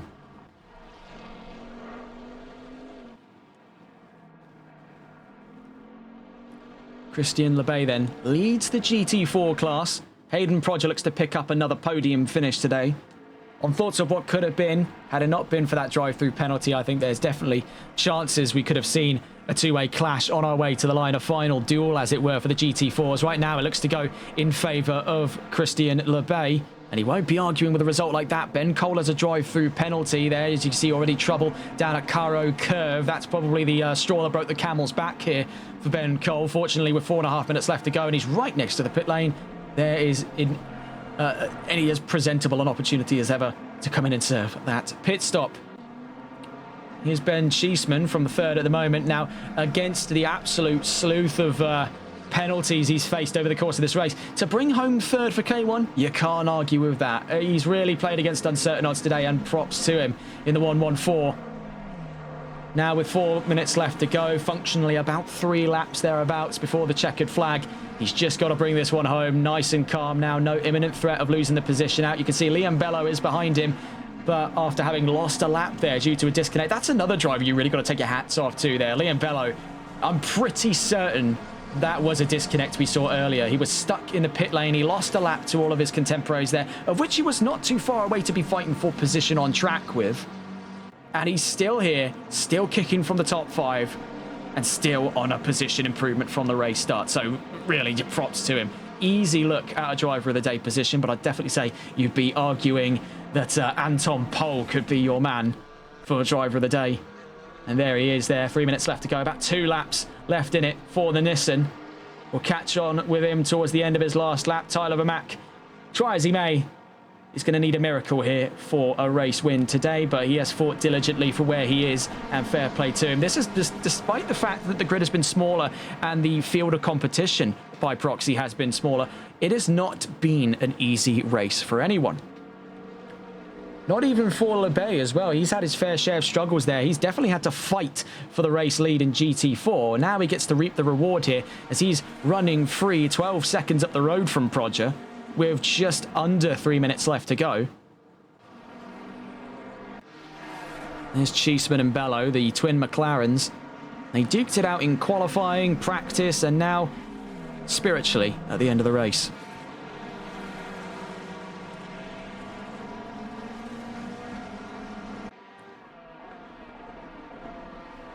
On our way down towards Caro Curve then. Oh, no, my mistake. This is Rio. If we catch on board with LeBay, this is Caro Curve. Fog of war now starting to set in a little bit here. We're nearly 2 hours in. And it has been interesting, to say the least. Not normally had to work with a grid this small, but a grid this rich in talent, now that you cannot say no to. As we are heading onto the axis of our final laps today, you can see Christian LeBay might just have enough in it for one more lap there. He crosses the line. He'll potentially have another lap after this one, but catching on with the leader of GT3. Here is Anton Pol starting the final lap of the race today. Gets across the line. And so I'm told, was that actually within margins there to take the race win? It may have been. It may have been. Our clocks are, I think, looking at it there, about... No, it would have been half a second there. Half a second in difference. So this could be the final lap. I'm not 100%, so we'll really have to stay on board with him in that third sector. We didn't get any notice the leader was on their final lap. We'll have to check in as to what was going on there. I'm pretty certain there that that was the last lap we saw.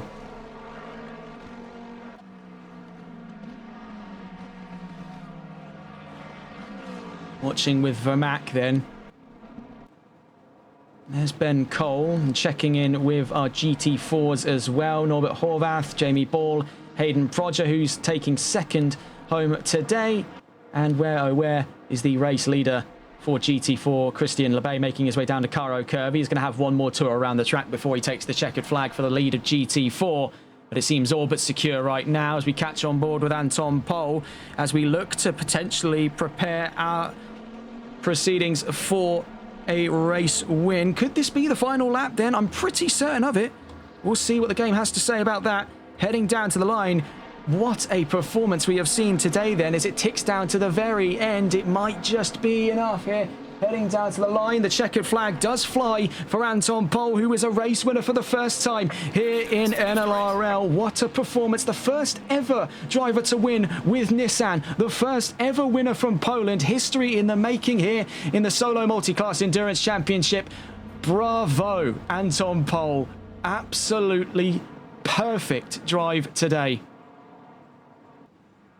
Tyler Vermac looks to take home second place there. He's fought diligently, but it wasn't enough today to stump the leading Nissan GTR. And I never thought in my time as a commentator I would ever announce Nissan the race winner here in GT3. So few drivers make their way through the woodwork to perform like this in the R35. And hats off to Anton Pol for showing everyone on this grid dead to rights wrong about the GTR.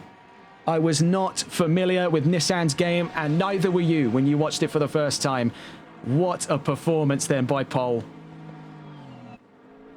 So, having a gander around, we've already discussed our GT3 winner. We are still awaiting our GT4 winner, and you're looking at him right here. Christian LeBay is not too far away then from the final corners of Misano World Circuit, and he has really had to knuckle down and fight for this one. It has not been an easy drive for him today, but it'll be his second win this season as he's rounding Caro Corner for the last time today on his tracks to the penultimate corner here at turn 15. Chevrolet's second win this season goes to Christian LeBay. He does it almost back-to-back. Had it not been for Imola, we could have potentially seen a hat-trick today. He won't be arguing with multiple wins, though. Christian LeBay to the line takes home his second race win this season in the GT4 category. Very well done today to both our division winners, and especially to Anton Pol there. The first of its kind, a Nissan race win, and the first ever Polish driver to win in NLRL. Bravo to Anton Pol. What a drive today. So to recount the final standing orders, Anton Pol wins in GT3, Tyler Vermac in second with the fastest lap, Ben Cheeseman in third, Liam Bello in fourth. GT4 win and a second this season for Christian LeBay. Hayden Prodger on the podium with James Mason for Porsche and Mercedes. Scott Milbank in Division 4th. Jamie Ball in the top 5 in the division of GT4. In 6th then in division is Norbert Horvath. Then finishing in 11th overall. And at the back of the GT3 grid is Ben Cole, 14 laps down but never out Our DNFs today then, Cass Van Veltzen, William Taylor and Ilkay Koglu, all three of which appeared to have come from some form of disconnect. Actually, no, with Van Veltzen, we already know the reason for that. The other two, more definitely than not, a disconnect today. So that's where the drop point system will be able to help them out heading into Zolder. Definitely an odd day. I won't argue with the fact that the grid could have been bigger, but at the end of the day, we can't police when people show up to these races. We can only appreciate the ones that do. And very well done then to our drivers who have shown up today and given us an exciting race here in Misano. So, checking in on where we'll be in the next round on August 2nd, we'll be heading to the Circuit Zolder at the halfway mark of the championship at round 5. Then the next round after that, over to Zandvoort, Nürburgring, Suzuka, Hungaroring, and then rounding things off in Indianapolis in a few months' time.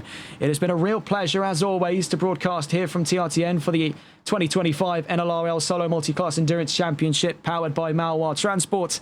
As always, a very, very big thanks to our sponsors at Malois Transport for their support of us here on TRTN, and thank you so much for watching at home. It has been a real blast today. What a bizarre race indeed. Very well done then to Christian Lebay and Anton Pohl, our division winners today. What a race that has turned out to be.